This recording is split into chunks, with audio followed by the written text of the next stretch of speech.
Good evening, everyone. Welcome to day 6 of our Getting Started with Salesforce.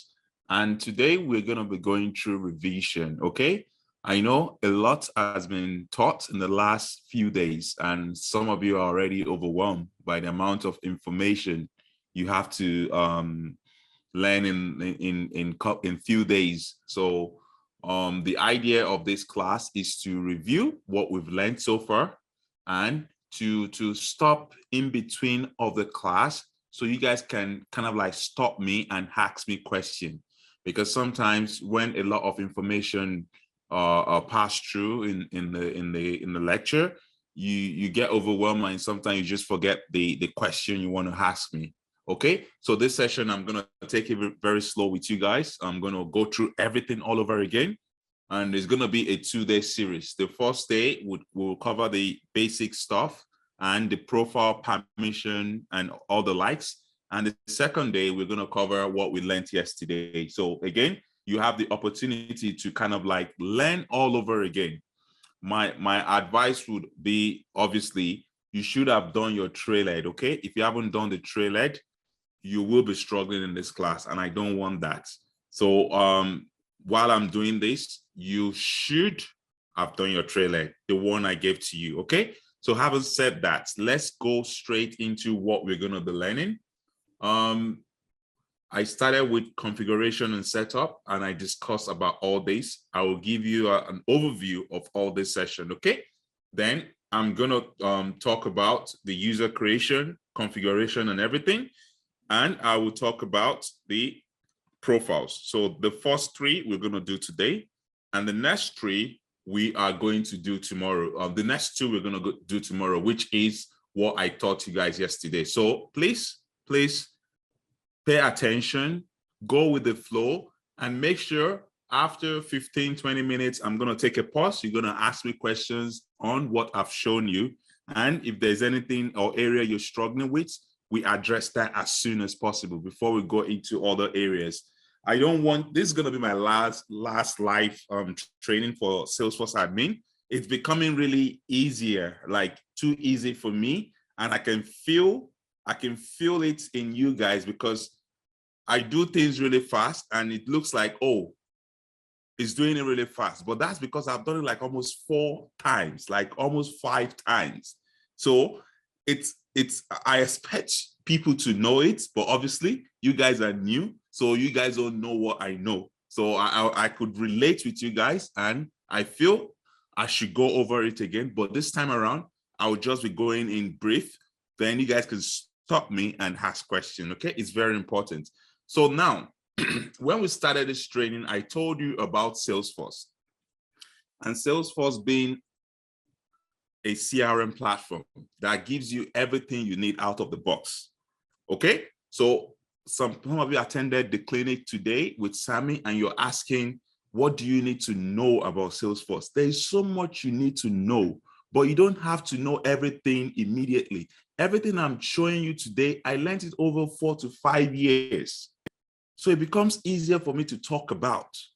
But for you, all you need to know is the basics. What is a user? What is a profile? What is a role?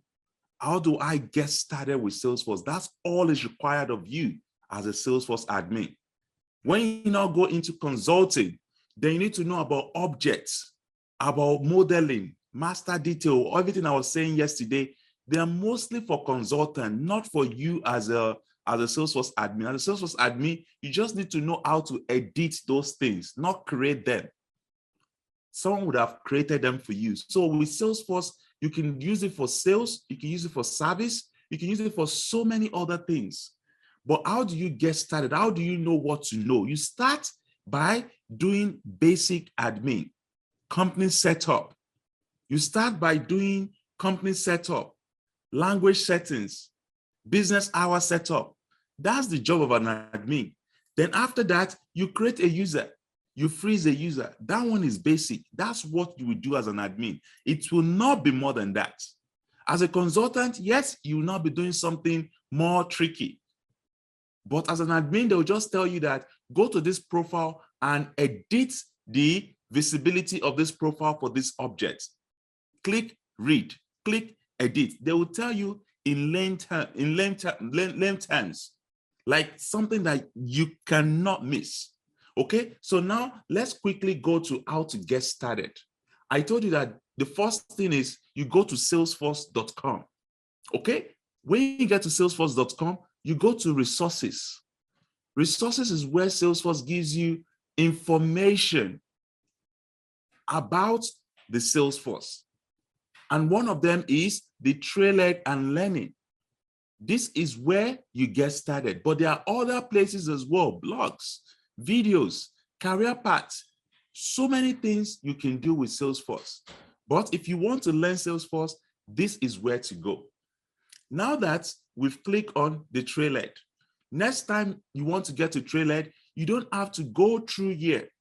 You could go to trailhead.salesforce.com and you're going to get to the learning center. Okay, if you are not logged in, if it's your first time of getting to Trailhead, you will sign up.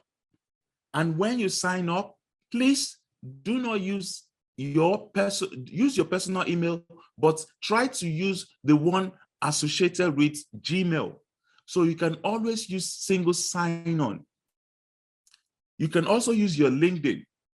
If you have, obviously, I expect you to have a LinkedIn, but if you don't have, please create one. And the worst case is use your Facebook.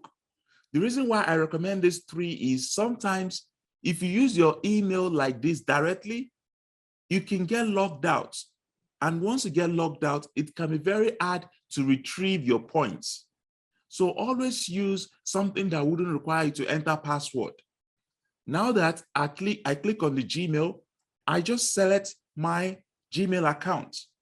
Now, I have logged in. One thing I told you about is in Salesforce, you can accumulate points. The more learning you do on Salesforce, the more points you get. And what are the learnings you can do? You go to Trails and you look for the learnings you can do. The Trails are just a way to show you how or what you can do in the hog. It's not about, oh, this is structured or anything. Everything here is just recommended based on other people. This is something someone suggested. If you look at this trail, customizing, let me see who suggested this trail. Maybe someone just brought up this trail and it's just for admin beginners. So if you try to do this trail and I'm teaching you something that is not in alignment of this trail, just make sure that you are learning the trail. The trail is for you to learn outside of the class and you can get points for those trails. Okay, so you can get points for every trail you complete, and this is for your own knowledge. What we're learning in class is for your practical knowledge. Your practical knowledge is what you will get on the job. Everything I'm teaching you in class is what you will do on the job. This trail is for your own knowledge to maybe get better understanding or even pass your certification. What I'm teaching you in class is what you need to know.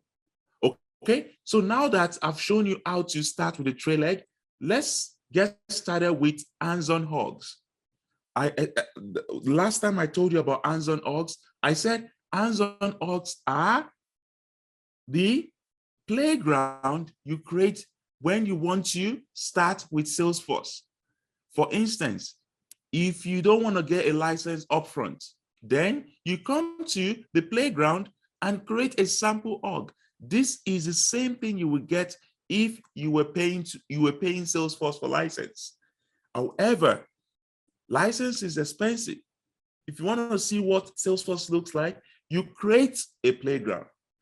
Playground is where you get a dummy sandbox or hands-on org, free org, whereby you can play around. So I'll just give this revision, Salesforce revision, okay? But you can name it anything you want. You can name it anything you want, but make sure you give it a name you can remember. For instance, some of you will be doing project with me. When you create a playground, make sure that you call it project 1, project 2, so you don't get confused. Or you call it the name of the application you are trying to build.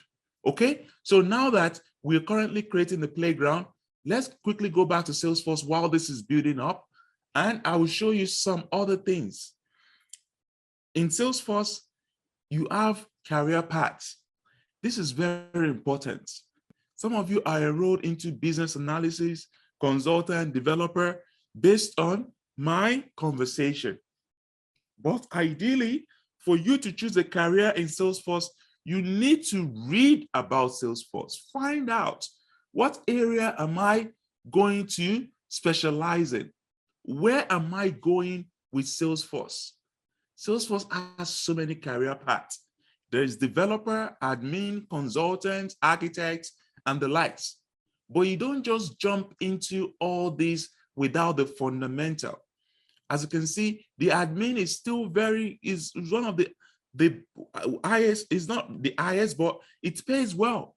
If you convert, this is in USD, if you convert this to Canadian dollars or whatever currency you are, it's over 100K. So admin pays well. Similarly, developer pays well. This is over 130K in Canadian dollars. People are making a lot of money with Salesforce. But when you're introduced to Salesforce, you don't jump into any of this career paths. You read through first, find out if this is for you.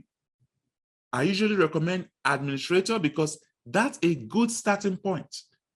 So if you're in this class and you haven't read about this, then you're not doing your own homework. You're not doing your own homework. Do your homework first. Read all this stuff. Find out which one do I want to do? Which one resonates with my ability? Don't just do marketing cloud because you see a job opportunity on that marketing cloud. What if you cannot even do it?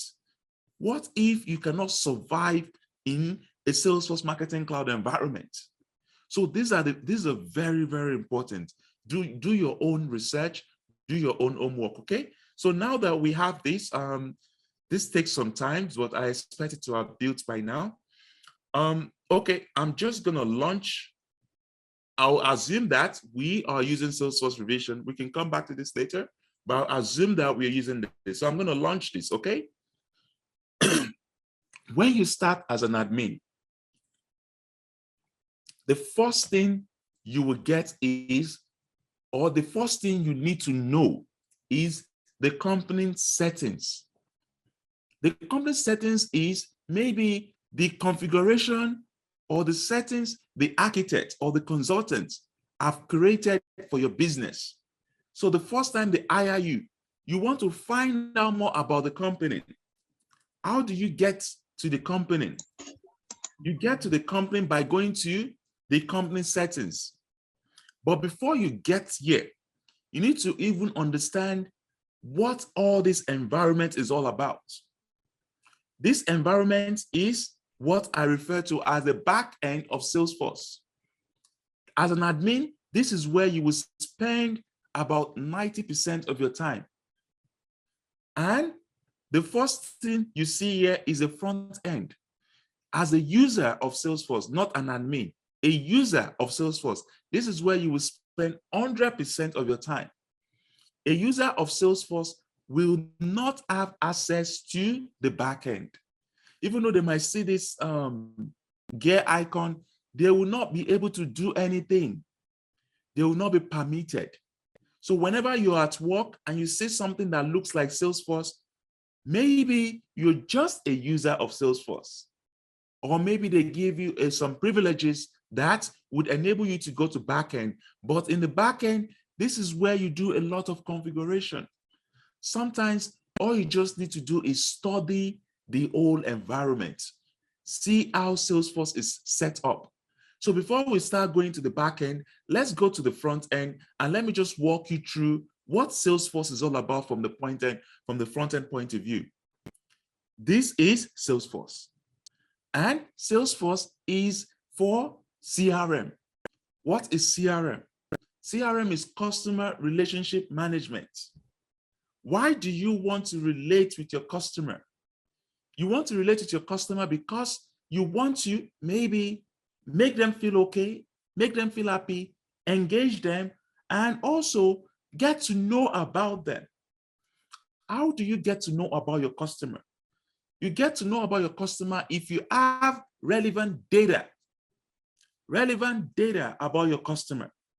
So for you to have data, what do you need? You need to store data in a database.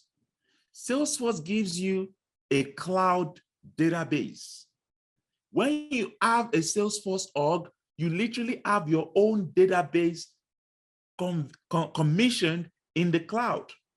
It means that if I want to get customer information, I can go to the cloud, go to a particular table and get that information.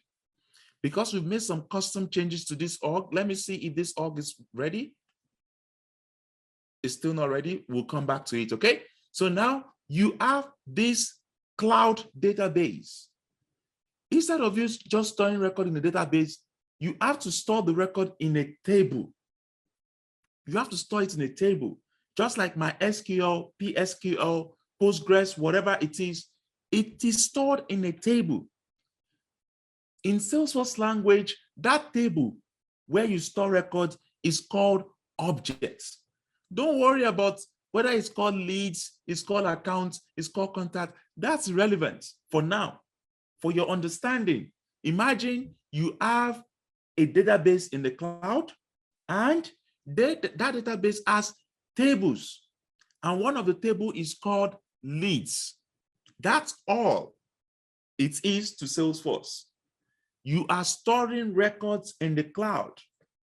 I want to relate with my customer. I need to know my customer first name and last name. How do I get it? I go to the table and I look for my customer first name and last name. If I cannot find it here or easily find it here because there's so much data, I can look for it here. I'll just type in better. Then I type in better and I can get or anyone that is called better in the system. So Salesforce gives you out of the box solution. If you have a database, how would you query better? You will say select name from whatever table it is where name equals better. You see, we have to write a code to get this information. With Salesforce, we don't need to write a code. Salesforce has created that code for us. All we just need to do is type in that name and whoever is called better will come up. Even if you don't want to go to a particular table, which is not possible with a bigger database, right? But with Salesforce, I can go to the global search and look for whatever information or whatever record I'm looking for, whatever customer I'm looking for. I can find it in the global search or I can find it in the specific table. So now you've seen what Salesforce is about. Salesforce is customer relationship management. I want to relate with my customer. I want to store their email. I want to store their first name, their last name. Salesforce has created out of the box solution for me to use to store those information. If I want to store another information, what would I do? Instead of me to insert, in database, you will insert the record. But Salesforce gives you out of the box solution. You click on new and you can insert the data that you want in the system manually. You can do that. Instead of you writing a query that would insert record, you can just click a simple button and you can insert that record in the system. This is what Salesforce is all about. Forget about these names. Forget about all these names. This is just a way to name your table in the database. Account is just to name your accounts table in database. Lead is just to name your lead table in the database. Forget about what Salesforce used them for. You are relating with customer. See the bigger picture. The bigger picture is to relate with your customer. So now this is the front end. This is the front end. Okay, I think our org is now ready. So I'm going to use this new org so we don't get confused. with other things that were pre-made from last sessions. This is the front end. So the front end, which we are right now, is before I go to the front end, let me explain this. When you go from your newly created playground, you will get to this place. This place is like a welcome message saying what Salesforce Trailhead Playground is all about. Did any one of you click and watch this video? It is part of your learning. I wouldn't click and watch this video during lessons, but you should click on it and watch it. It is part of your learning. So when you land on this page, you will want to switch to different apps. Salesforce creates different apps for you to use out of the box. The one I was showing you earlier is a sales app, but we have service app, we have marketing apps and the likes. We have those apps. So you can switch from one app to the other, and you can also create your own app. So the first time you get on that page, you switch from the app, you get to sales page, you switch to service. Why is it called service? Why is it called sales? It's irrelevant. It is what Salesforce called it. You can rename it to something else. However, based on experience, Salesforce feels like, okay, whenever you're relating with your customer, you need cases, you need accounts, you need contacts. That's why they call it service app. You can call it anything you want. Again, you go to your sales app to manage your sales. Remember, Salesforce is customer relation. You store records into table. And this table is what we call it. We can rename all this table. Okay, so I'm going to put a pause here and find out if you guys have any questions so far before I continue. Okay, so I'm going to put a pause, find out from you guys. Do you have any questions so far before I continue? I'm going to unmute Busari and you can speak. Busari, unmute yourself and speak, please. Yeah, good evening, Mr. Babatope, and thanks for your time. I want to ask, as an administrator, if I assign a username to if I assign a user, after giving them their username and password, can they make any changes on their platform? And as an administrator at the same time, can I log in to a user account? And if that is possible, how am I supposed to log in as a user? Okay, I will show you that it is possible, and they can make changes to the account as well. It is possible, but I want us to kind of like overcome this introduction first before we start going to the things that I want to teach, okay? Because okay, I wouldn't want to go back to this again. I want everyone in this class to understand the Salesforce, okay? So when we get to user setup, I will show you how. But let's go slowly. Today, we might go over 10, but please remember, we have to review this and we have to get it right, because I'm not sure if I will do a live training again on admin. Other people will do it, but I want you guys to go and teach other people, okay? So please, let's get there and we're going to do it, okay? Babs, can you unmute yourself and speak? Hello, boss. How are you doing today? Good, good. Thank you. Well, thank you again. And every day seems like a new day for me with you. Thank you for what you do. My question has to do with the apps. I know you've deconstructed it in detail. Now, those apps, the native apps, right, that are provided by Salesforce, does it matter for, I know we can create our own apps and all that. Does it matter for us to know the specific ones that are relevant? Or is it like Salesforce, just the out-of-the-box apps are just, we just go through every one of them? What's your opinion? So it's about what you want to do for the business, okay? In a business, you might not need all these apps. You might not need them. So you can actually disable them behind the scenes. If you go to Setup, you go to App Manager. Yes. And you see all this app there. This is all the apps that we have. We can just disable them. We can edit them and take it off the profile of the user. But it doesn't mean they're out completely. It's just that they're hidden, right? Yes, they are hidden for that profile. Nice. And anytime you come here, it will only be the only app you created for that business. So it is possible to hide all these apps. You don't have to see them. Is it the best practice to do? Just curious. Is it the best practice to do when you are, say you're a consultant, or you are, let's say you're an admin and you're trying to make sure that indeed, basically with the philosophy of Salesforce is you only want people to see what is necessary for them to do their work, right?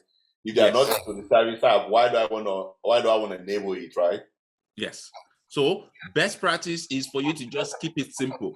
However, some people are familiar with the Salesforce before they hire you as a consultant. So they might not feel good if you hide everything from them. However, you can keep it simple and just show the only app you designed for the company. Okay?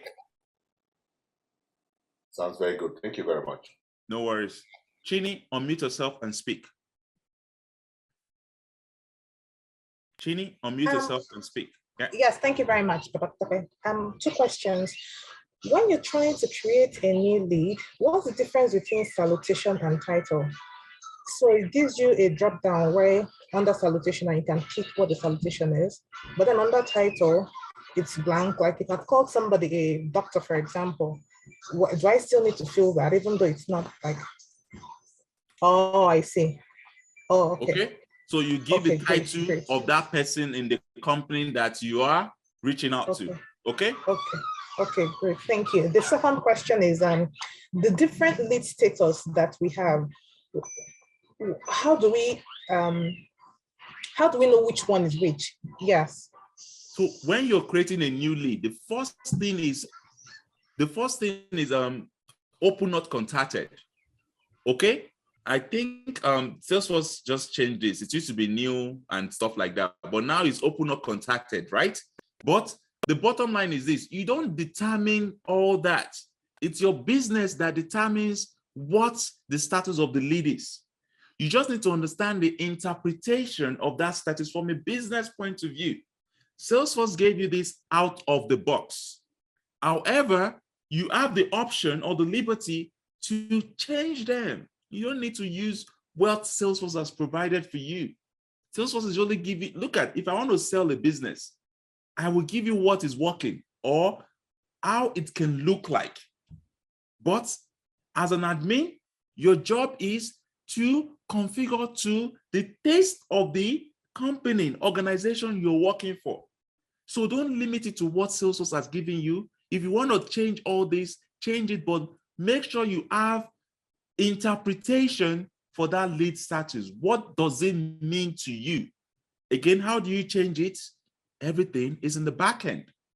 You go to the manager, you go to lead, okay? You go to lead and you go to fields and relationships, because that lead status is a field and relationship.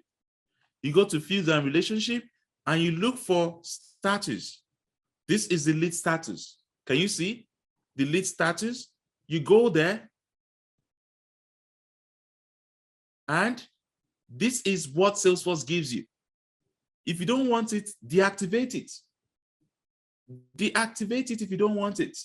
Then you create your own.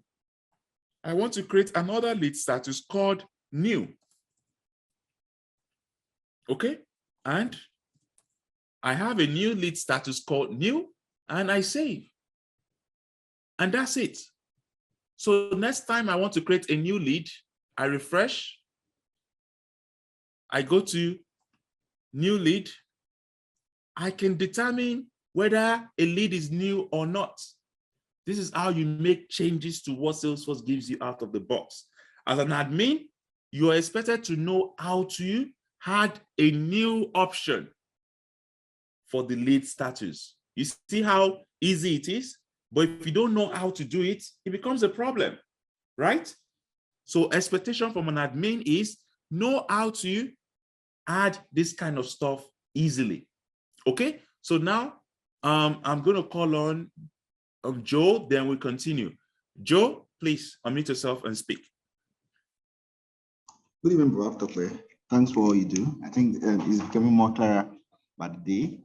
I just want to ask, for a particular org, can you get more than one admin? Yes, that's where we're going next. But let me tell you, you can get more than one admin, but remember, you need a license. You need a Salesforce license. When you're creating a new user, which I plan to do very soon, but again, because you're asking, you can select a system admin as the profile. Okay. When you select a system admin as a profile, then everything you can do, this system admin, the new user you're creating that you're giving a system admin profile, will be able to do. So you're an admin, but you can also create multiple admins. You can also create multiple users. However, you're limited by the license, the number of licenses you have. The number of licenses determines how many users you can create in your Salesforce org. Okay? Okay, sir. Thank you. Fakorede, unmute yourself and speak, please. Fakorede, unmute yourself and speak. Yes, sorry, thank you, Batope. I actually want to ask 2 questions, but I think you already answered one. As a Salesforce admin, I want to ask, in case I get any job for now, am I going to configure all the app by myself, or all I just want to do is just onboarding? If you get a job today, you will not do everything that we're doing. You just be creating user and be managing user, and maybe you'll be creating new fields in the objects. But you need to know how to do it first. I'm teaching you so that when you get the job, you will know what to do on the job. All the videos, you can watch them later. Once you get a job, just go to whatever thing they ask you to do, create a new user, watch user setup video. Within 1 hour, you will know everything you need to know about user setup. So my goal is for you to stay in this class and just get one thing and get out to move around things. So when you pass your certification, you prepare, I'll give you projects and you will know what to do on the job. But if you don't know what to do on the job, the video is there for you to learn it ASAP. Most people, when I started my Salesforce, I didn't know what to do. But when they give me the job, I go back on Trailhead. But before I can get the job, I need to understand the basics. I need to get my certification. That's why you guys are here, to understand the basics, get a certification, and when you get on the job, you will figure it out. So don't worry too much about what you do on the job. As long as you can do the Trailhead, you attend the trail clinic session, you will be fine. Trust me on that. Okay? Okay, thank you. Yeah. Teslim, please. All right, thank you, Mr. Babatope. Appreciate it. Just mine is a quick one, and I don't know if it really matters. I know admins can create other admins when they create the user profile. Is there anything like a root admin for Salesforce, or that's not really relevant? I don't think there's a root admin. If you give someone a system admin, they'll be able to do whatever the admin can do. However, when you buy a new license, there's always one admin to start with, okay? That's what they call the root admin, but I don't think it's called like that in Salesforce, really, because if you give someone an admin, they can even delete the admin that started the old log. They can take that, they can reduce the profile of that person. So why is it called root admin then? So it's not really root admin. It's just admin needs to be trusted. It needs to be a trusted person in the company, in the organization. Okay.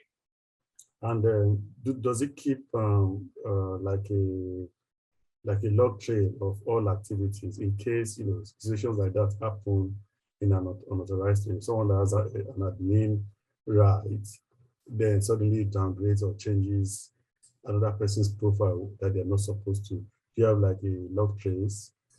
Yeah, there is audit trail. I think I've gone through all this in the previous videos. Okay, there's audit trail. We've gone through this during company setup, and I'm planning to do it today. But let me go further. I want questions relating to what I've just explained, so I can explain more, then you ask more questions regarding what I explained, okay? But let me go further. We're going to learn everything, okay? All right, thank you. I appreciate it. No worries. AA, please. All right, thank you, Babatope. Mine is just a very quick little question. Please, you said something like the video. I want to ask, will the video always be available to us even after the program? If you're on professional and if you're on standard, I think the standard is per quarter, but professional is for the year. So if you're on a professional part, you have 1 year access to the video. But if you're a standard, okay. I think it's per quarter. Yes. Okay, that sounds good. That's my question. Thank you. No worries. Fidel, please. Hi, Babatope. Okay, just a quick one that I wanted to add, because in the process of explaining all of these things, you did mention that the admin part is different from the consulting part, and then most of the things you're teaching right now is mostly what the consultants will be doing. Is it possible to actually just focus on the work of the administrator, like carry out a project from start to finish, and then just focus on admin and say this is what the admin job is about, to avoid a lot more confusion? I don't know, it's just a thought. When I say the consultant will be doing stuff, I don't mean that the consultant will be doing creation of new users and everything. As an admin, you're expected to know it. Okay. So I need to teach you what you're expected to know. However, when you get a new job, you will not be the one to architect the different objects that needs to be done. It's a consultant or an architect that will do that. Okay, makes sense. An admin would only update that object, create new fields, and do stuff. Okay, do you understand? Okay. Right. An admin will be able to create the new user, but as a consultant, you need to have created the profiles. But an admin will now say, edit this profile and give access to this object. You need to know how to do that as an admin. Okay? And if you're on the standard or professional, you're going to get a project. Last year, the project alone showed a lot of my students what Salesforce is all about. But before I can give you a project, I need you to understand what you need to do. So after this training, there is individual project, there's group project, and so many other things. I just wish I could accelerate this process, but I cannot. I have to teach you before you can survive the project. Okay? So trust me, you will get all this. Let's just learn first, and we'll do the project, coursework, demonstration, and all the likes. Okay? Okay, sounds great. Thank you. No worries. Tunde, unmute yourself and speak. Thank you so much for the opportunity, Babatope. Thank you so much. Good evening. Just a quick question. So you told us that Salesforce admin is basically just to know the basics about Salesforce admin job, just the basics. And based on what you taught us yesterday, you taught us about some of the things you taught us yesterday were based on consultant roles. Now, does that mean that the exam based on both the basic and the consultant roles as well, or just strictly the basics? The exam is very easy. I don't want you to just pass the exam. If you guys want to pass the exam, you don't even need to attend my class, because I will just teach you how to pass the exam. So what's the point? You get a certification and you want to get a job, they call you for interview and you cannot defend your certification. So if it's an exam you want to pass, you don't even need to attend my class. I will give you quizzes that will help you to pass your exam. If it's training you want to learn practical Salesforce, attend my class. If you want to get training points, attend clinic. If you're lost, you need help, go to tutorials. I've given you so many options. It's now up to you to decide, what am I doing Salesforce for? Do I want to get a certification? I'll wait for Babatope's 1 week certification training, and that's all I need to attend. Do I want to get real experience of what it's like to work as a Salesforce admin? The Salesforce class, live class, is the place to be. Am I lost? I want to understand this question better. Tutorial is where you go and ask those questions. And I want to get trailer points. Where do you go? Clinics is where to go to get trailer points, because clinic is focused on just getting you points. So you need to know what you want from this training. And I will now guide you through where you need to be mostly present. Because if some of you, if just certification you need, you can just watch the video. You don't need to attend the class, because most people that offer training, they don't do live training. They just give you videos. But I'm doing live training because I want to give you the practical knowledge of Salesforce, and you can ask me questions based on what you just read, compared to when you watch videos and you don't know who to ask questions. This is live, this is real, and I'm asking you without even thinking about it, because I've done it several times. Okay, so please know where you belong, and you can easily help yourself based on that. Okay, so the last question before I continue is, thank you so much. No worries, Tunde. Rekia, unmute yourself and speak. Rekia, unmute yourself. Hi, hello. So my question is, what's the best case used for manual sharing? Sorry? What's the best case used for manual sharing?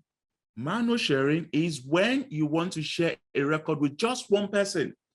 Let's say you're working as part of a team in a sales, and you don't want anyone to see your record beside someone that you want to close the sales with. The manual sharing, you just share that record with that person. That's it. You share it with a user. The best use case is you're working in a sales in a sales company, and you have a target to meet, but you know someone within your sales team that can close that deal because it is not their own sales. How would you share the records of the company with your colleague? Manual sharing just ensures that you share with just one person. Okay, so that's the best use case for manual sharing. All right, thank you. No worries. So let's continue, guys. Let's continue. So we touched some of the things I want us to touch today. So now you guys have seen the overview of Salesforce. Now let's go to what you would do, or what you should know the very first day you get on the job as a Salesforce admin. You want to find out about the company information. Find out what the company time zone is, what the language is, the locale. You want to find out the org ID. This is what you will quote when Salesforce, you want to get in touch with Salesforce. Salesforce will ask you, what is your org ID? If you have any problem that you cannot solve, you have to talk to Salesforce. Salesforce will ask you, what is your organization edition? Are you on developer, professional? You need to know. So Salesforce will ask you, this is where you find it, okay? Number two, there is what they call user licenses. User licenses is the number of users you can create in Salesforce. Anytime you create a user, you require a license. Salesforce is a licensed business. If you don't have a license, you cannot create a new user. So Salesforce provides you with an overview of the licenses you have. Now you have the Salesforce, you have total license, which is 2. So if you want people to be able to use all this cool stuff, opportunities, leads, accounts, contacts, you need to have what they call a Salesforce license. That Salesforce license is the key license you need. Every other license might not give you that opportunity. Identity license would not. External app logins is just external app logins. Chatter free is just to talk on the chatter. This is chatter. We're gonna talk about chatter later on. But chatter free license is just for you to chat and talk. You don't have access to objects. So when you want to create a new user, you need a license. Salesforce has 3 types of licenses. The first one is the user license, meaning that every one of the users you're creating would have a user license. The user license is very, very important. When you create the user license, you will need, maybe not all the time, you might require what they call a feature license. What's a feature license? A feature license is a license given to someone that wants to do something that is extraordinary to the Salesforce license. By extraordinary, I mean it is not by default you should be able to manage or campaigns, but a feature license such as marketing user can give you the privilege of managing campaigns, creating new campaigns, which is a Salesforce object. So Salesforce has campaign, but not a lot of people can use the campaign unless they have what they call the marketing user license, the feature license. So feature license is Salesforce extra features that are not by default part of the Salesforce cloud. However, if you want to use it, you need to have the license for it. A user license is a must. You need to have a user license. And there's what they call permission set licenses. Permission set licenses are licenses given for external application that you have installed in the Salesforce org. For instance, if you have installed an application through App Exchange, the App Exchange, some people will require you to buy a license in order to use their app. That license could be called a permission set license. It's a permission to use the app, to use the plugin. Okay, so you've seen the three types of licenses, and you can see how many licenses you have left just by looking at this dashboard. Okay, so now that we know this, let's go into other things about a company.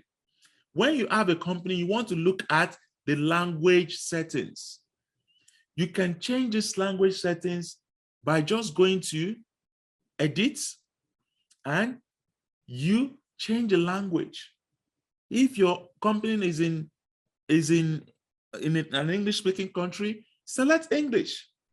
If you're a Salesforce admin based in France, even though you don't want to select French because your company is an English company, but you are a Salesforce admin working remotely in France, you don't want to change the language to French because it's going to change everything to French.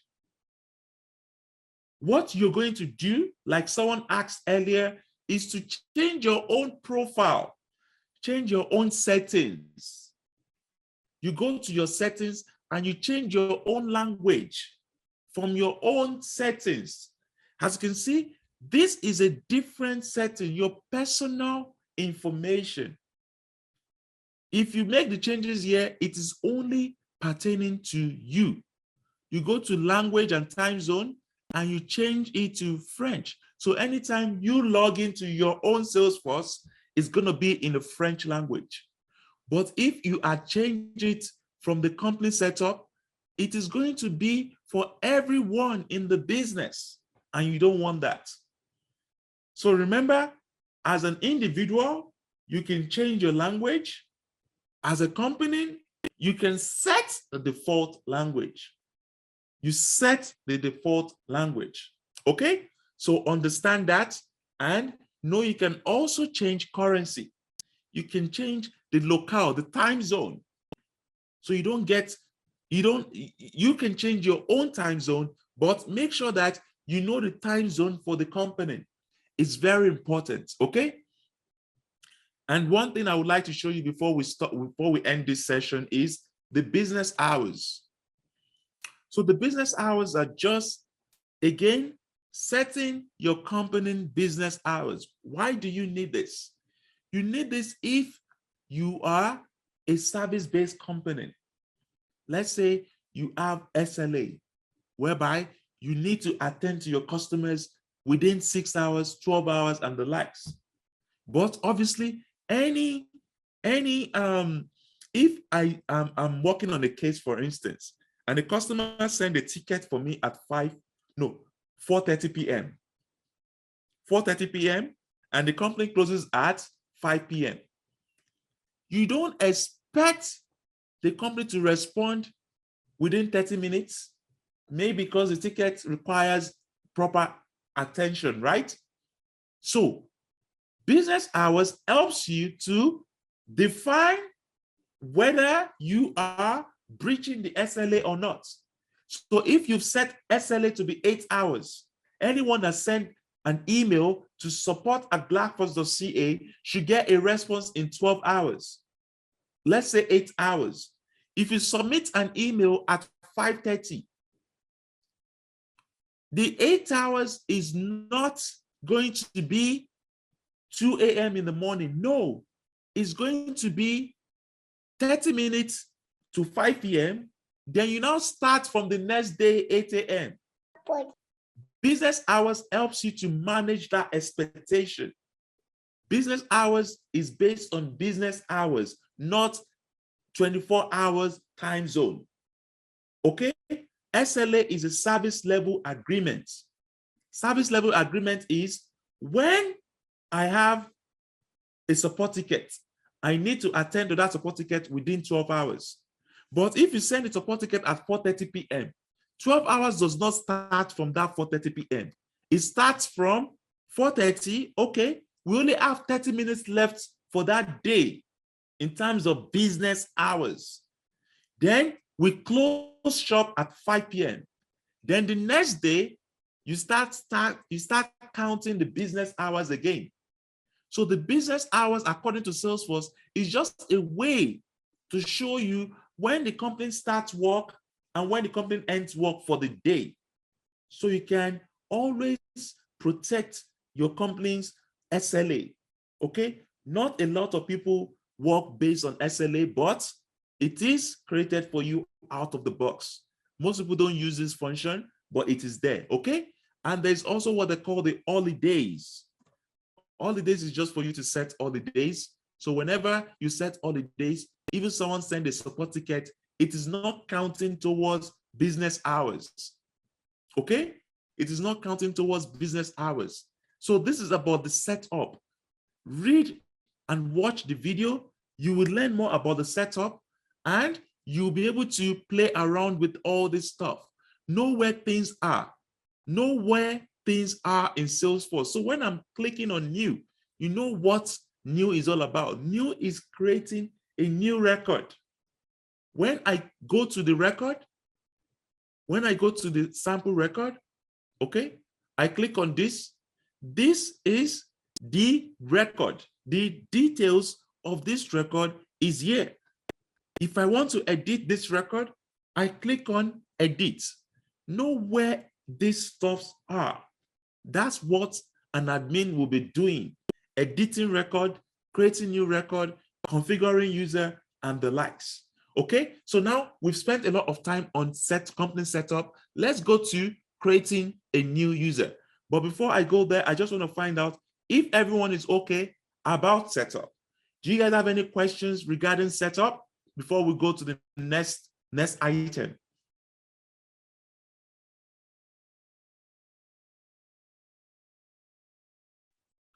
Okay, Afia, unmute yourself and speak, please.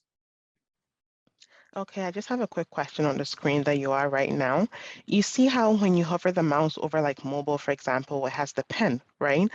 You said the edit is at the top. I can see it. Could you also edit like just right there where the mouse is? Is that possible? Yes, yes. This is what they call the inline editing, okay?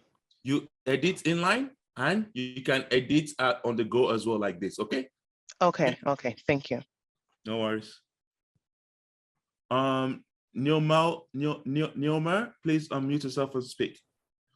Hi, so my question is about the business hours.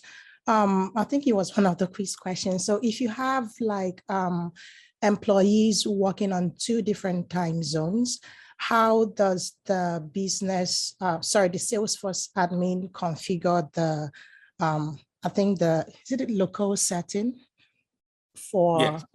those users? Do you understand my question? Yeah. So when you're creating user, which is what we're going next, you have the option of setting the local settings for that user.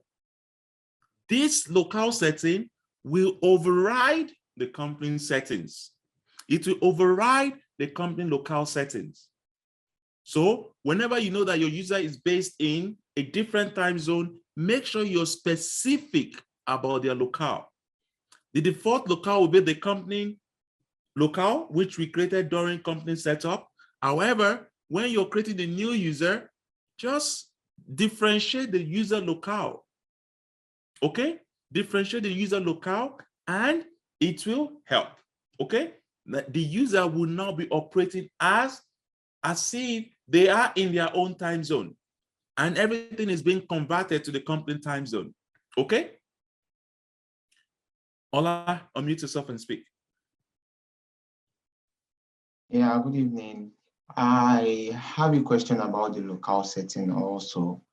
The organization locale setting is, say, Pacific America, maybe America, Los Angeles, and I want to create, say, a business hour for a user or for a profile. But the business hour I'm creating is going to maybe Eastern Standard Time when I save it. I wonder how that can be. I don't understand the question. So when you go to business hours, you have Yeah. what they call the default business hours, and you can create another business hours. I told you this is mostly used for cases. Okay. So when you're in cases, you will see what they refer to as business hours during when you're operating with a case. I think is when you create the case, you can now use this is the SLA that's irrelevant here. I think there is a business hour on cases. I'm not sure what that is, but let me see. Case origin, time close, time open. But there's business hours on cases, okay? Like you can use these business hours on cases and it will help you manage cases. So it's for the company. It's not for you based on different location. It is for the company to manage their SLA. So business hours is used for cases management, but it's not for you based in a different time zone. It's for the company to track their business hours. Always see it from the company point of view and customer point of view. Do you get what I mean? Yeah, so if you go back to the business hour setup. Yes. Yeah, here, like the way it is Pacific Standard Time, America, Los Angeles, I created it this way, then saved it. But when I go back to it, after saving it, when I go back to it, it converts back to Eastern Time. No, I wasn't creating another one. The one I created and I saved converted back to Standard Time. So I edit this. Yeah. And it's Pacific. Yeah, it's Pacific. And I saved. Yeah. Then I went back in. I honestly, like, I don't expect it to change. Honestly, it was changing and it almost made me crazy. So I thought I would ask today. You don't have to go crazy, just business hours. Just address this in the clinic or tutorials, okay? They will help you out on that, okay? Yeah. Onome, unmute yourself and speak, please. Hi, Babatope. Can you hear me? Yes. Okay, great. Thanks so much for your time. So say you're working for a global organization, yeah, and they're using maybe a North American time as their default time, and you have employees in Europe, several of them. I understand that you can override, the default organizational time, but you have a lot of users in let's say London. Would you be overriding the time one by one, or is there a way you can create another time for those users and such that you can assign that time for them rather than changing their time zones one by one or when you're creating them? Thank you. That's why you have the profiles, which I'm going to go through again because I've already gone through it, but I'll go through it again. When you create profile, you can determine the, I think, the business hours for that profile. Go to login hours. No, not login hours. Let me see. Let me edit this profile. Okay. Login hours for profile, but business hours for, let me see. Just 1 minute. Let me see. Login, I know that. I think you do it based on individual basis.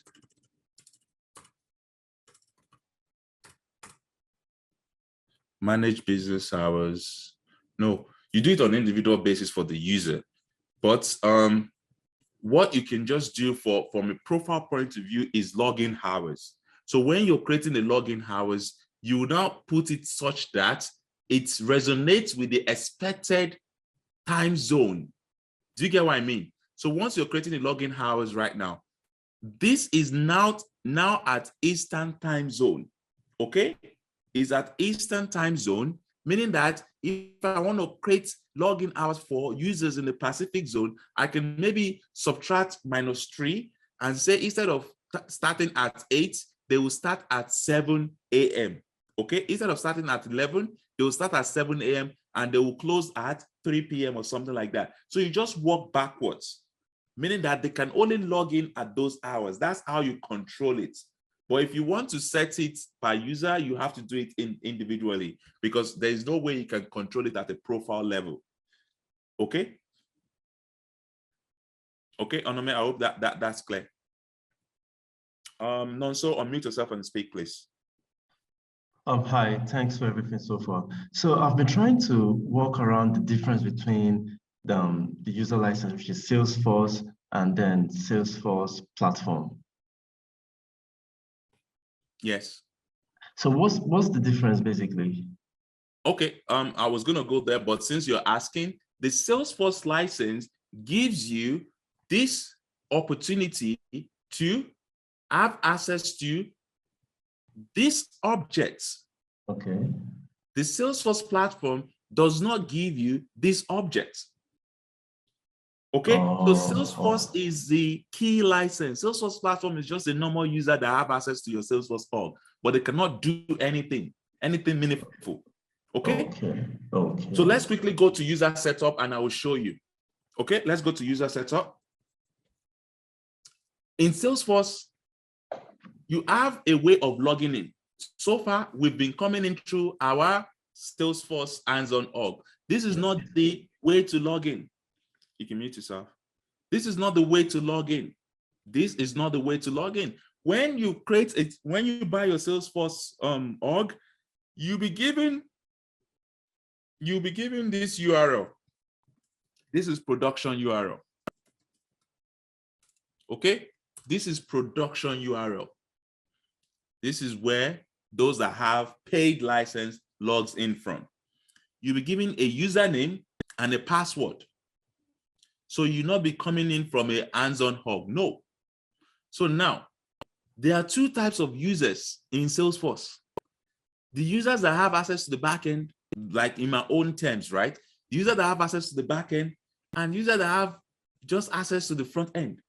So when you're creating user, the first thing you want to ask is this: would this user have access to the backend or not? Then you determine what kind of profile you want to give them. You determine what kind of access you want to give them. The access is configured at a profile level. Okay, so now if you want to create a new user, all you just need to go to is a quick find and type in user. The quick find is where you're going to type in to find anything. The only difference, the only thing you don't type to find is the object, because Salesforce is, the object is a very big thing in Salesforce. So the only thing you don't type to find is object, because Salesforce gives you that object management platform itself, by itself. Everything else I'm saying, everything else you're going to do on the trailhead, this is where you will look for it. Quick find. Quick find gives you access to information that you're looking for. Okay, so now you type in the user because you want to create a new user. When you click on users, you will get to a list of all the users in the system. Let's start with the basics of users. What are users in Salesforce? Users are people that can have access to your Salesforce. So if these are people that can have access to your Salesforce, they need two things: the username and the password. They need two things, the username and the password. How do you create a new user? You type in user, you go to user and you see a list of users here. Then you click on what? New user. You click on new user and you create user. If you're working for a big organization as an admin, you will see hundreds of users here. In fact, when I was working at RBC, there were like 5,000 users. Do you know why? The reason why there are 5,000 users is because once you create a new user in Salesforce, you cannot delete that user. The user becomes a permanent entity in your Salesforce org. As an admin, you will see a lot of users in your Salesforce org if you're going into a new business, an existing business that already has Salesforce. So you will now be looking for that user based on their first name or last name.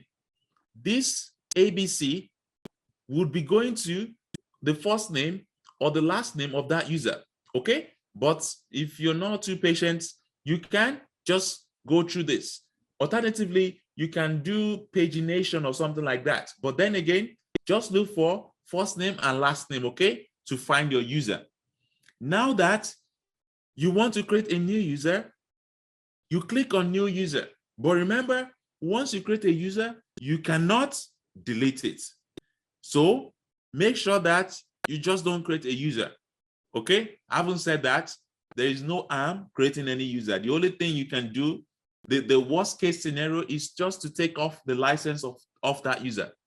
That's the worst case scenario. Take the license of that user and that's it, okay? So now when you're creating new user, you're faced with several questions.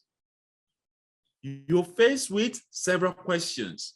The most important questions are the one that has the red line to the left of the box of the field. You need to enter those fields. If you don't enter this red line, it will not go through. So let me say, you see, it's going to tell you, you must enter a value. You must enter a value. You must enter a value. That's it. To create a user, you need to enter a value. However, if you look at this, some red lines did not give you that error. Why? Because they have default values given to them. They are default values given to them. So when they ask you in an examination, are roles important? Yes, roles are important when creating a new user, but you don't have to specify any role. Is profile important? Yes, profile is important, but it is automatically given based on the license selected. And if you select another license that doesn't have an automatic profile, it's going to give you error on that profile. Can you see? It's giving you error because you select Salesforce and Salesforce requires a profile. But if you select other this thing, they might not require a profile because there is automatic profile given based on the license you've selected. Even selecting a particular license takes up the role. So it's very important to know what type of user you're given. So now, first of all, let's create a Salesforce user. And secondly, we're going to create a Salesforce platform user so we can see the difference between a Salesforce user and a Salesforce platform user. Okay, so now I'm going to create a test user. The alias would automatically appear, but you can change it if you want. Then I'm going to put Blackforce Demo as my email. Then the username. This is one of the most important aspects of creating a new user. Why? Because you need a username to log in. The username is like having your identity in Salesforce. It is unique across the Salesforce org, meaning that no two users can have the same username. No two users can have the same username in all the Salesforce org. So when you're selecting a user, the username needs to be unique. Otherwise, it will not go through. I think in our last session, we used the BlackForce demo user, so we cannot use this. Let's try it and see. Okay, let's try it and see.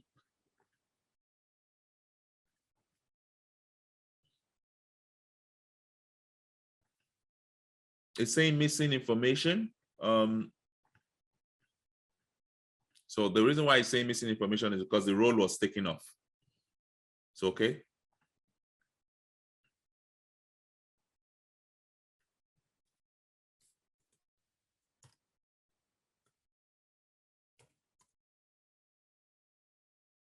So we want to use this, right? But I think we've used this in our last demo. So let's try this and see.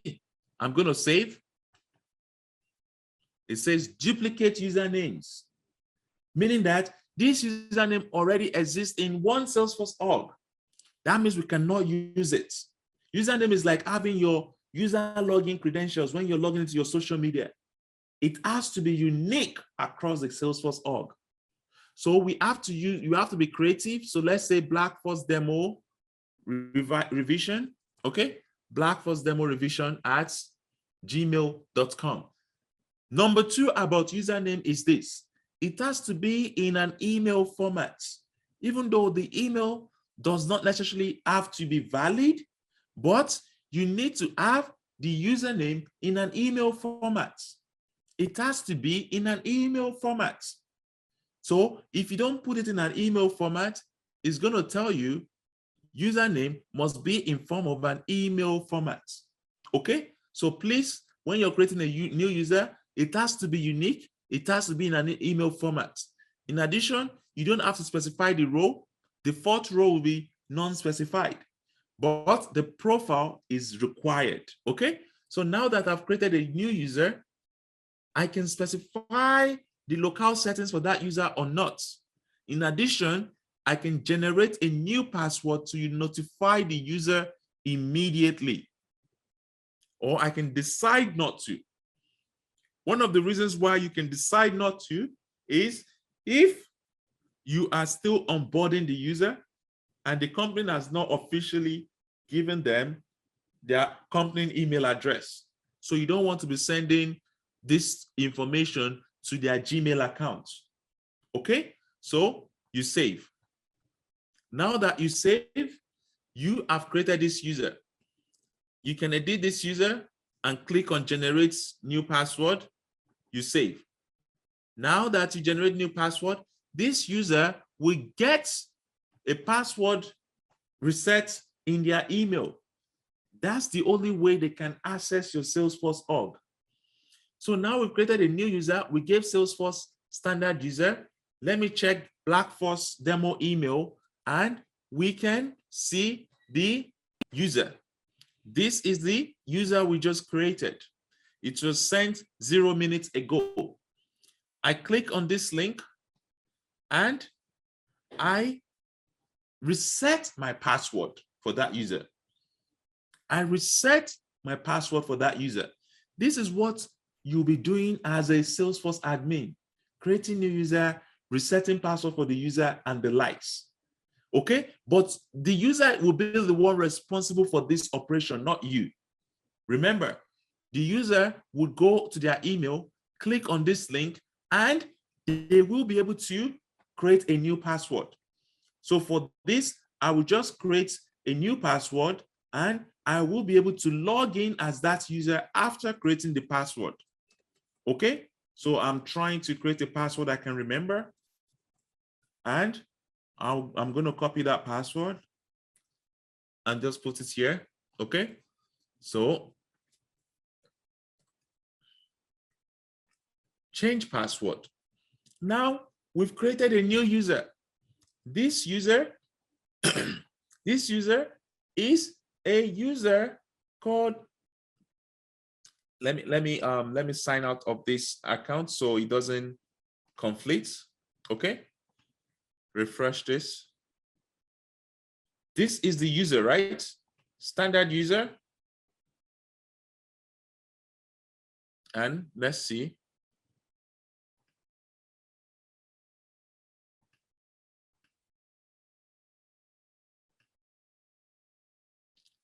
we cannot display this page because your browser blocks cross cookies, but you can view this page in Classic.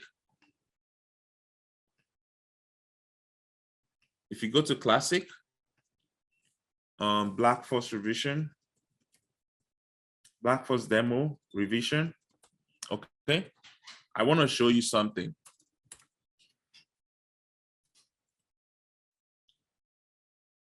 When you log in, it's going to constantly ask you this. Just say, I don't want my phone to be registered. That's it. Okay. And you do not have access to modify this page layout. Click preview to see how it works. This is what I want to show you.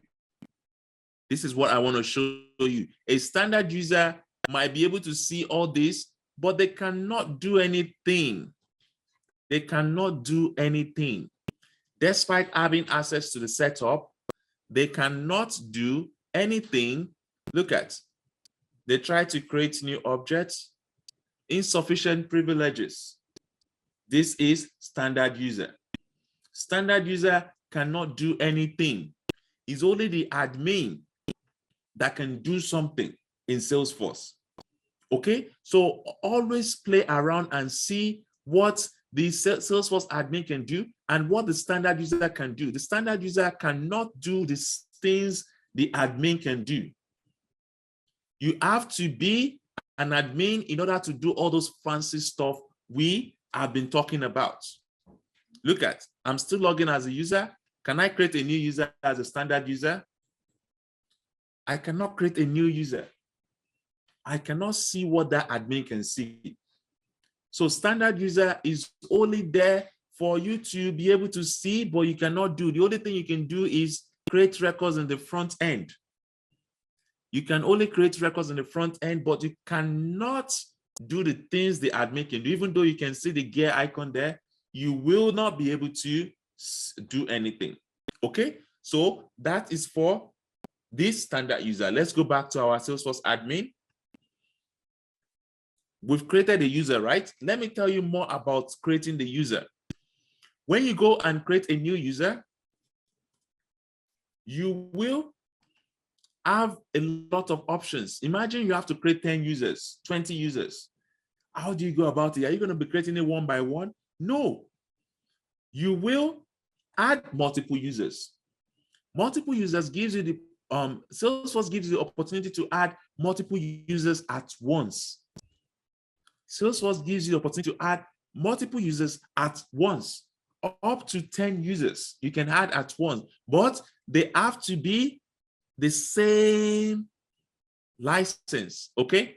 As you can see, you can only select one license, and that's when you can create multiple users for that license. It says you have a total of 3 licenses for platform, then you can only create 3 users for Salesforce platform. It says you have a total of this, let's say partner app subscription, you have 2. If I select partner app subscription, I can only create 2 users for partner app subscription. It says you can only create, you can create 500 charter external. I selected charter external. I can create up to 10, not 500 at once, up to 10 at once. Okay, so remember that the licenses you have left determines the number of multiple users you can create at once. However, you have a max of 10 users you can create at once. Okay, based on the licenses you have. In addition to that, anytime you're creating multiple users, you have to give them the same email and username.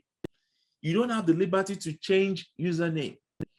So that email needs to be valid.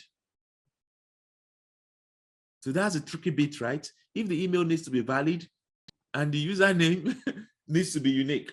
So you have a very big task ahead of you, right? So you have a very big task ahead of you, but think about it before you start creating multiple users. Alternatively, you can load user from the database. I'm going to teach you how to work with data, how to import large data into Salesforce. We still have a session to that. But you can also load user in the database. But when you're loading user, you have to specify the required parameters. The required parameters in red needs to be specified in a CSV file, then you load it into the org. Okay, so now going back to users, as an admin, most of the time, this is what you're going to be doing. Your user will call you and say, I cannot access my account. You look for that user and you find out, has this user ever logged in into your Salesforce? There is a last login log for that user. Anytime a user says they cannot log in or it's not working, it's not going through, go and check the last login. The last login will determine whether the user was able to log in successfully or not.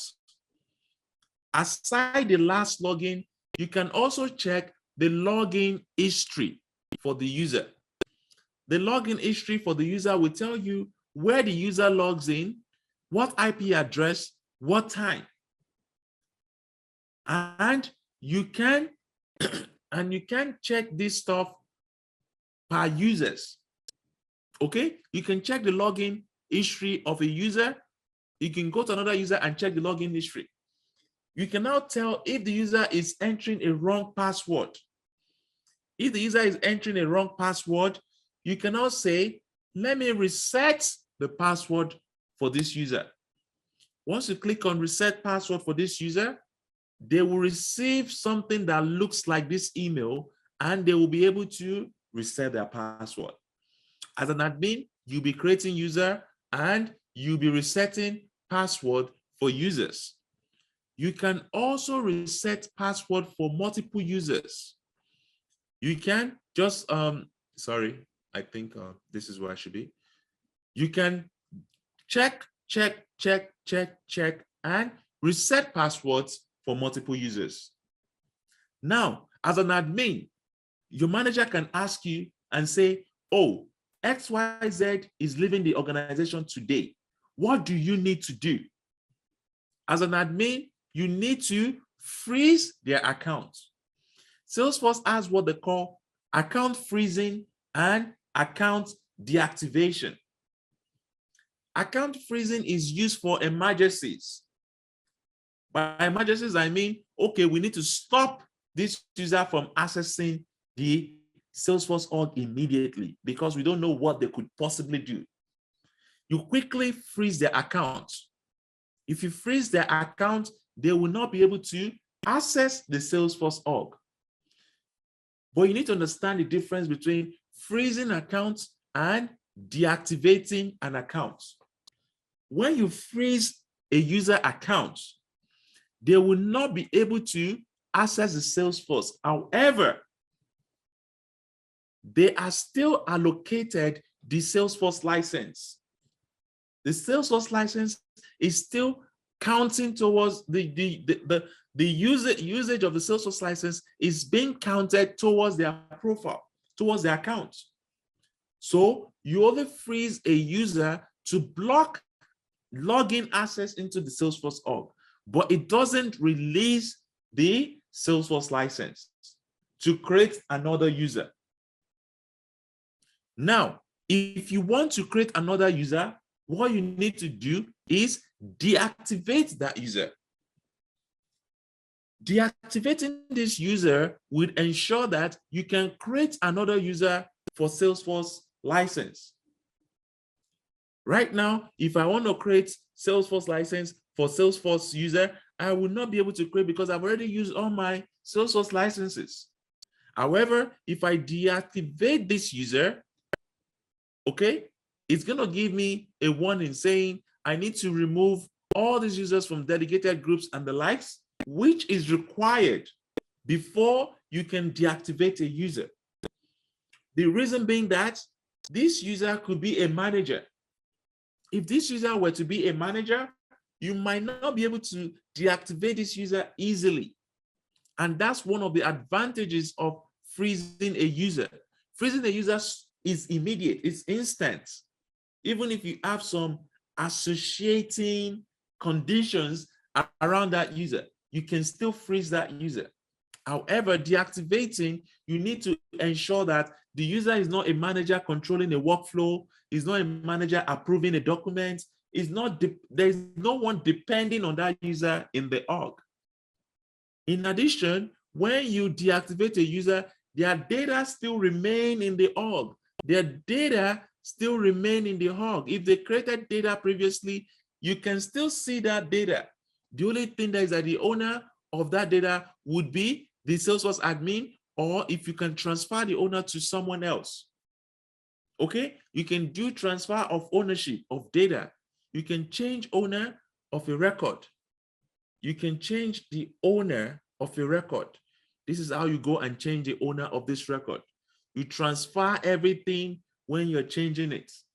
So Salesforce gives you that solution out of the box. If you have to do this by query, it will take you a lifetime to change owner. Maybe not a lifetime, obviously, but it will take you some time.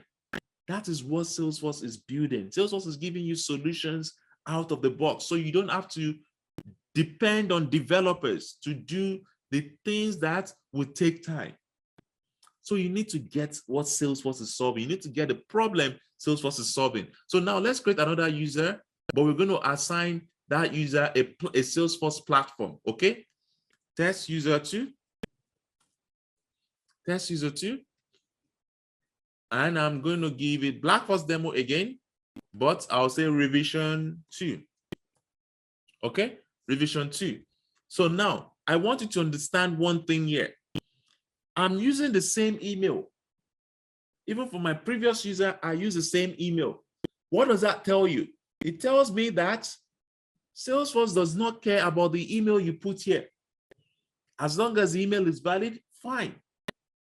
So you can have multiple emails in the system, but you cannot have multiple users in the system, okay? So now I've created a Salesforce platform and I've assigned a Salesforce platform user and I save, okay? This is given a Salesforce platform. I go to my email, I receive an email. You see, revision 2. I reset the password.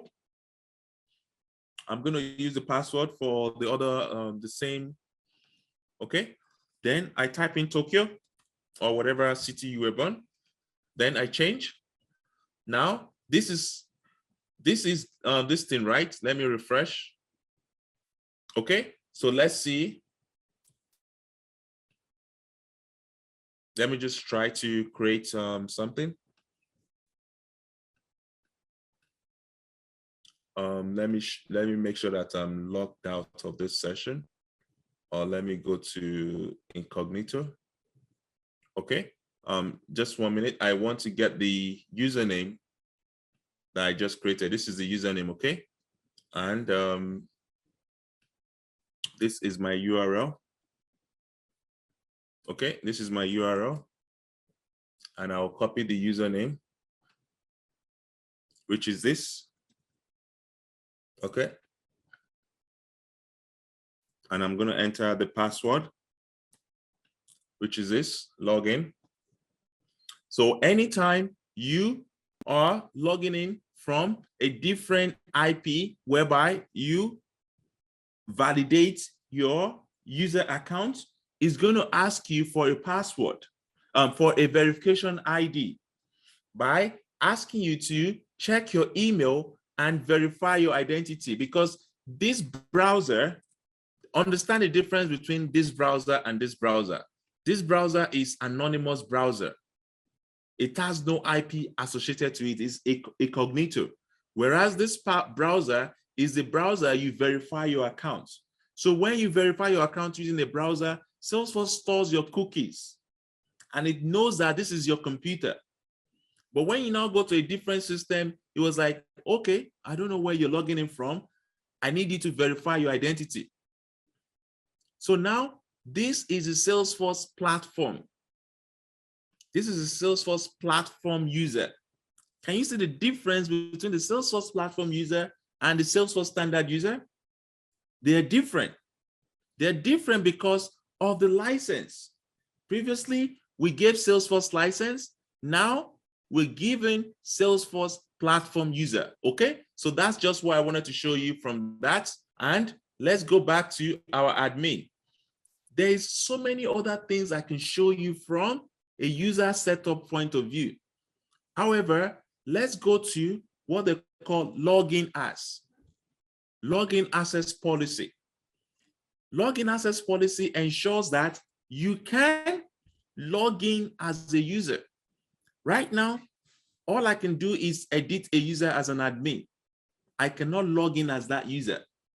But if I want to log in as a user, I go to login access policy and I enable administrator can log in as any user.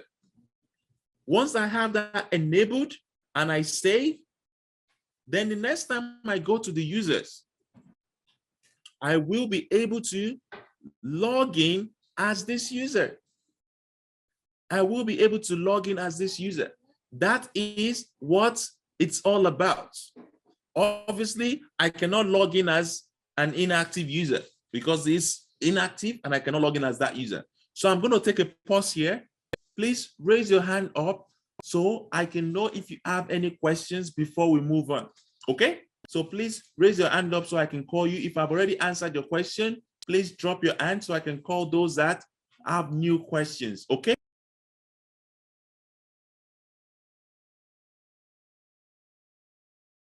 Please, if I already answered your question, please drop your hand so I can call those that have new questions. Okay? But if you still want to ask question, I will call you according to how you raise up your hands.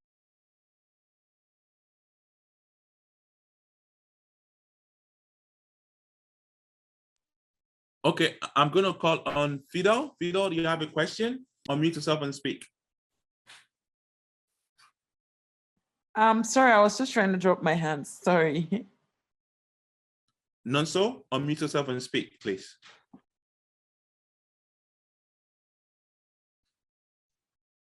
Oh, I figured I haven't dropped my hand. You already answered my question. Babs Kenny, unmute yourself and speak, please. Yeah, thanks again. Thank you. I think you, in the course I was trying to understand the, when you set up a user, right? I assume while setting up the user, automatically you have to assign them a profile. Is that the case? Because yes. It sounds to me that while setting up the new user, I have to decide at that point in time. There's no option. I have to choose where do I want this user to operate, right? And yes. then that's where the profile comes in. Okay, what kind of visibility do I want them to see? What kind of visibility, right, do I want them to see?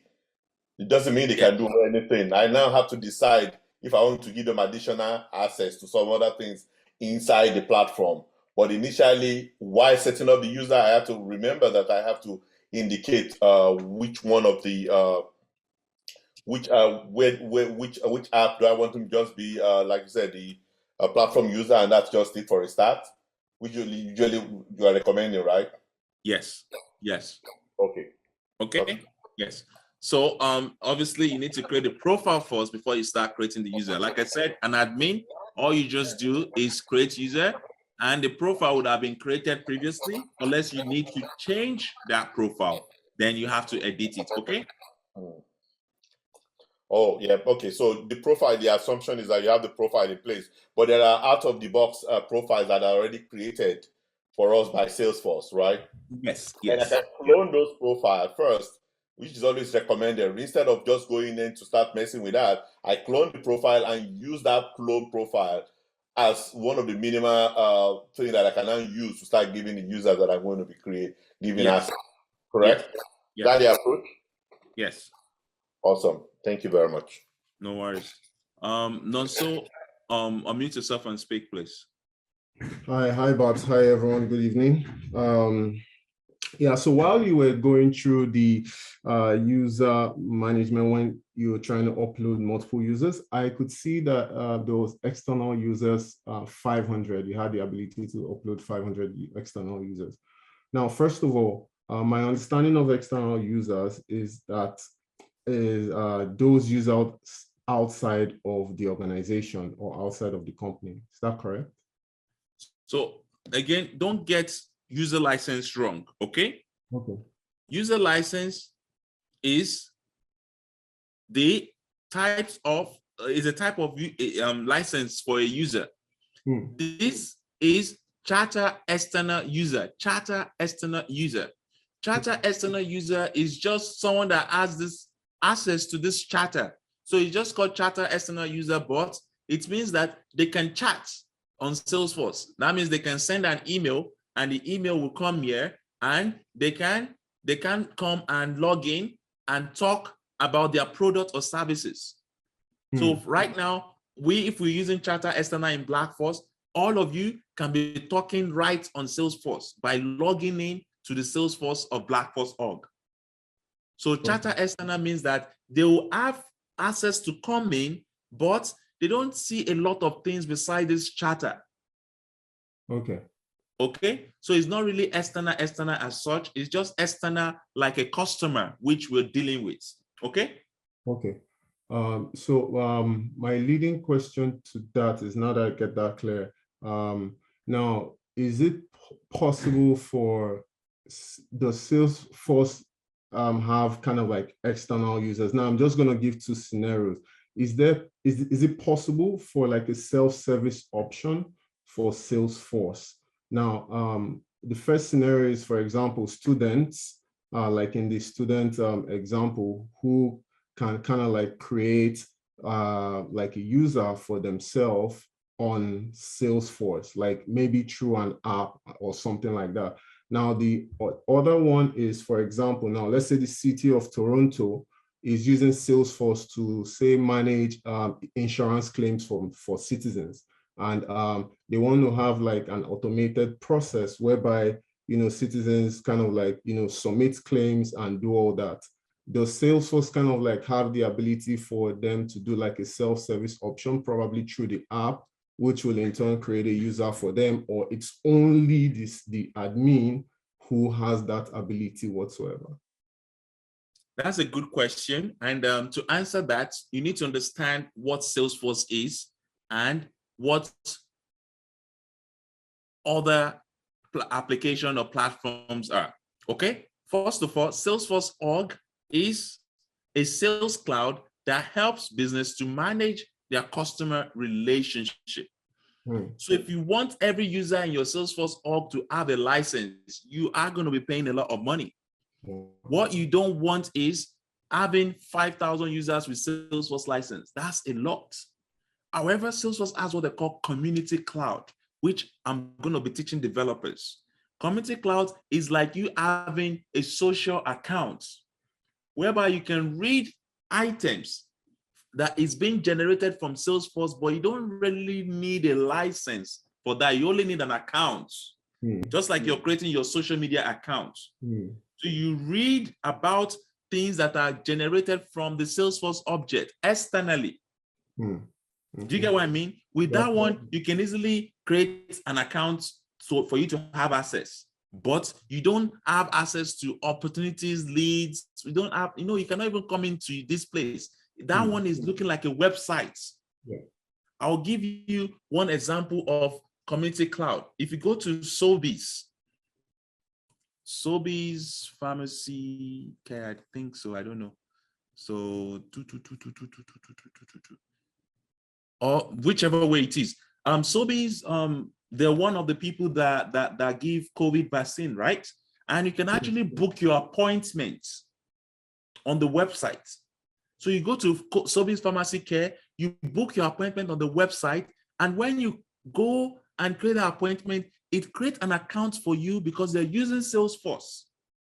So in as much as you're submitting a form, it's creating an account, but you're not getting a license for that account. It's just an account record in the system.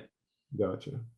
You get what I mean? So only an admin or maybe only a flow. Sometimes you can use a flow to create a user.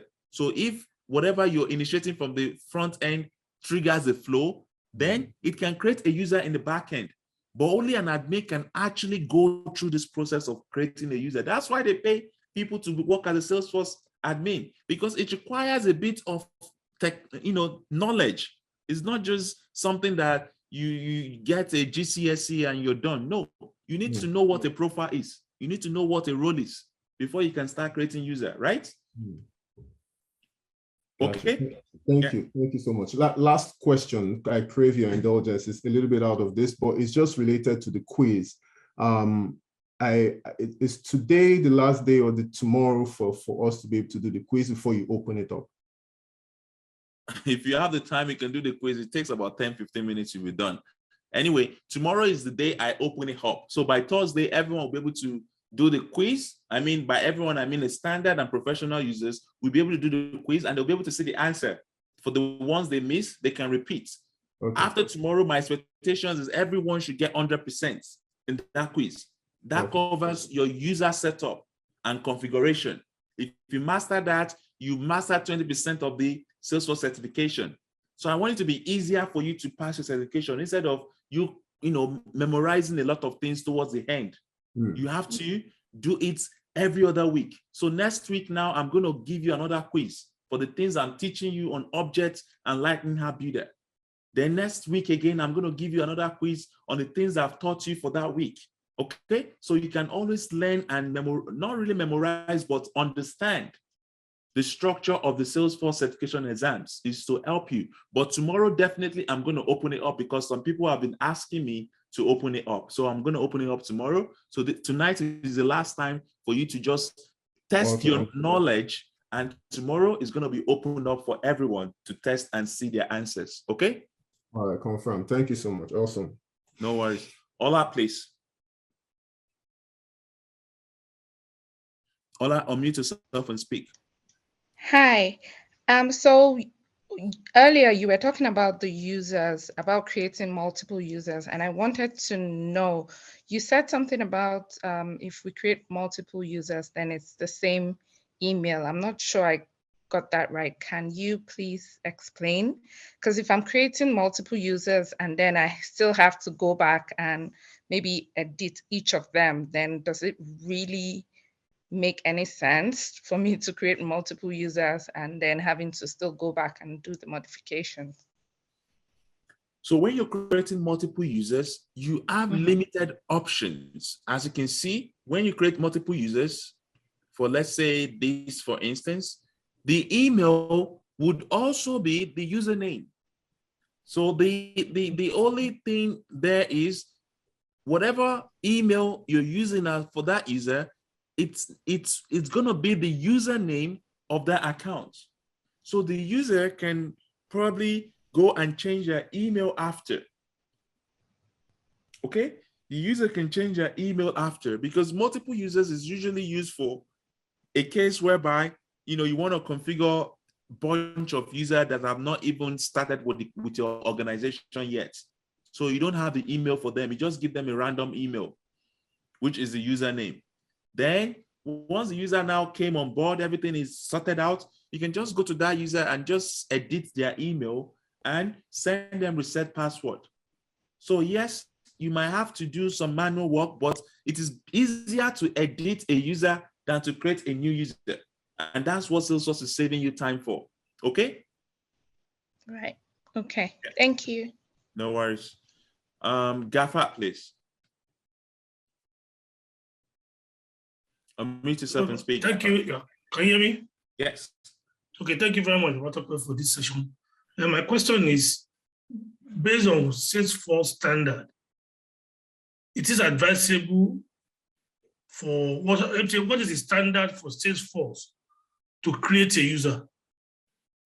Because if an admin can have access to the user, so are you saying that it's advisable when you create like 100 users, you must act as an admin, sorry, as a, what was it called? As a user for those users? What is the ideal thing to do? Or you only act as a user when that user is having an issue for you to rectify? Okay. Do you get my question? So That's the first question. If I can get your question right, you're saying the implications of an admin logging as a user. Why would admin want to do that, right?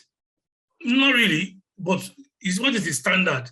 Do we have give such a permission at the beginning of creating a user, or is only when that user is having some issues, maybe to reset password or some other issues, that we can just use that that policy?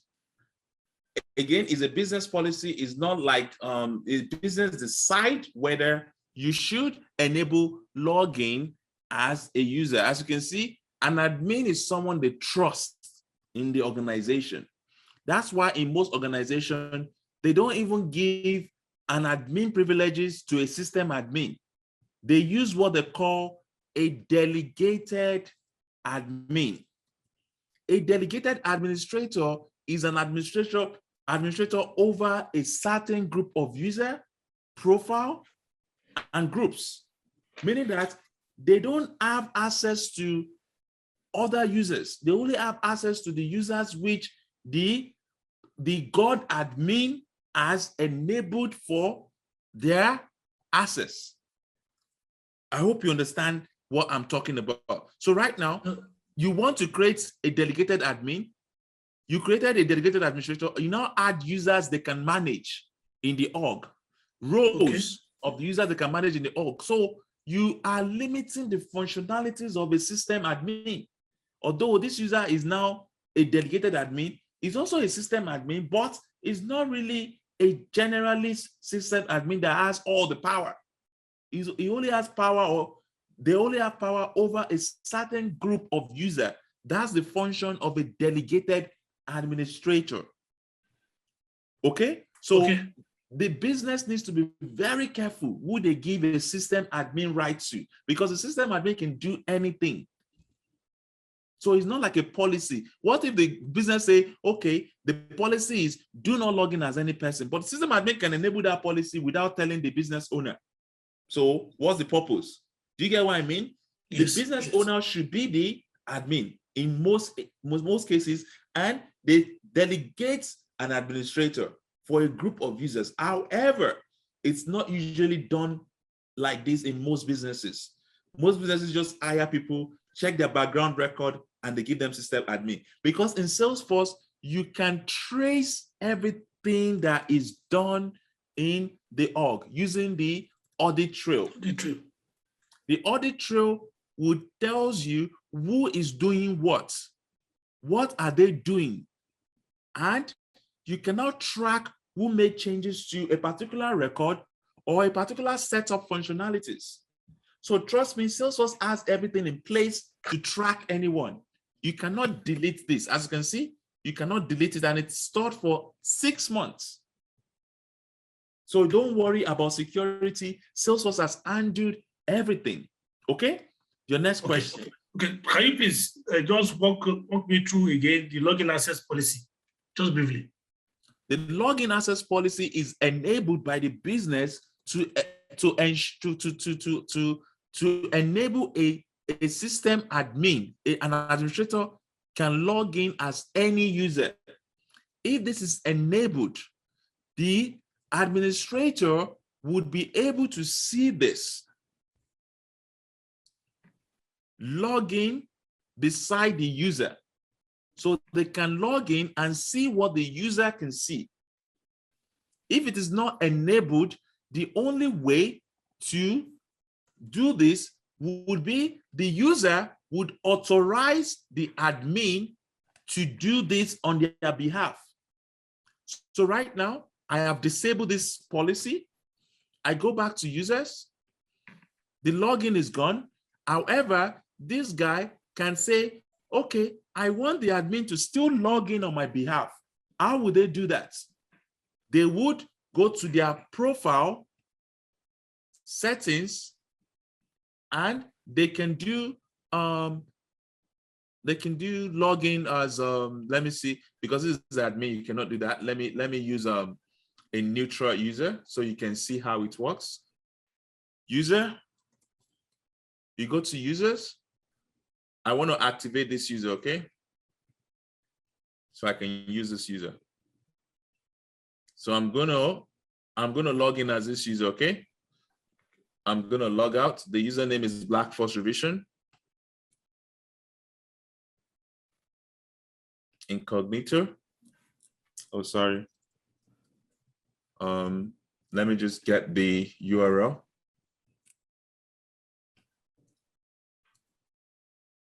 Okay, let me get the username.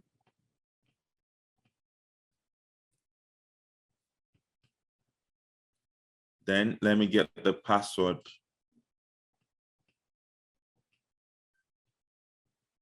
Okay, because this is my first time of logging in. Anytime you log in from Incognito, it's usually like logging in from an external system that is not associated to your computer. Okay, so you see you as a stranger. So it's asking you to validate your ID or your identity. So now this is this guy. Go to sales. Okay, this is this guy. He's a standard user. Okay, this guy will go to settings and it's going to say, I want grant account login access. Good. Okay, grant account login access would ensure that this guy can grant access for a system administrator for 1 day, for 3 days, for 1 week. Okay, if that policy does not exist, this is what the user would do to ensure that an admin can see whatever they can see in terms of logging in as that user. Okay. Okay, thank you very much, Babatope. Thank you. No worries, no worries. So the next person, I think we're running out of time, but let's go on. Ella, please. Hi, Babatope. Evening. So I wanted to ask, it's about what you taught us at the beginning of today's class, where there was a place where you changed the hot, warm, and cold customer or for leads. I cannot really, I don't know how you did that part. Remember that part where you put from the pick list, where you were able to add new to it, that the person was, that part, I don't know, I've been trying to find it. Yeah, this part, the part where you were able to now edit this one.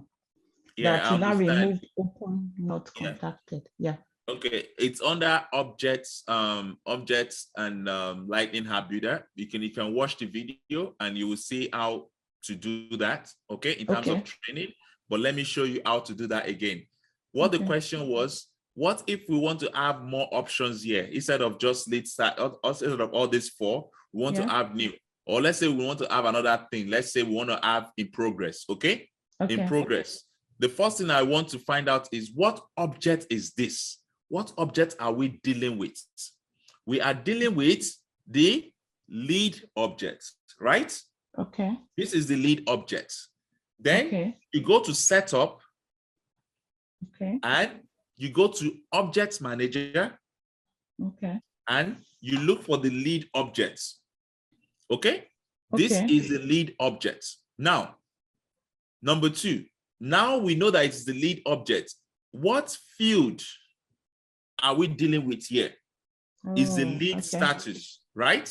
The lead status. Now you go to fields and relationships and you look for the lead status, which is this, Now that you go to the lead status, you see where everything is.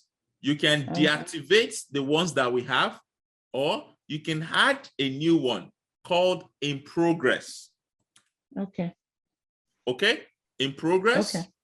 And once you have it, then it will appear in the front end. So once you save this, now you go back to the front end, make sure you refresh your page. If you refresh your page, then you click on new, you'll be able to see that option appear in progress. Okay. Thank you. So that's the way to do it. Again, we've done this in our object management bots. I know that it was a bit fast, but please just watch the video slowly. Everything is there. Trust me. Okay. Then the other question I have is, for those of us on the free training, are we going to have access to these videos, and for how long? You have access until the training ends. Like when this admin training ends, then you don't have access to it again.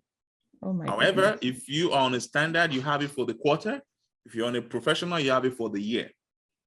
Okay. It's just because we host this video online and they charge us monthly for it. That's the only way we can sustain this. Otherwise, I'll be using my money to pay for the subscription of those video hosting. Okay. Okay, no problem. Thank you. No worries. Laura, unmute yourself and speak, please. Good evening, everyone. Evening. You had mentioned that when you went to login access policy, that an enabled administrators can log in as any user. That was for the organization, but I noticed that the login feature only showed up for one user.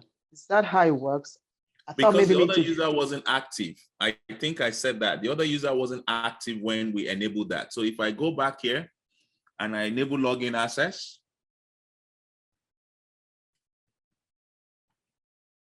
then I go back to the user, it's going to have it, okay? So what about these other ones? They are not users? They're users, but they're really like, they don't have access to the front end because this is like analytics cloud integration user. They don't really need the front end. Cloud security user, they don't need access to the front end. They don't have access to it. Okay, now I understand. Thank you. Yeah. No worries. Onye, unmute yourself and speak, please.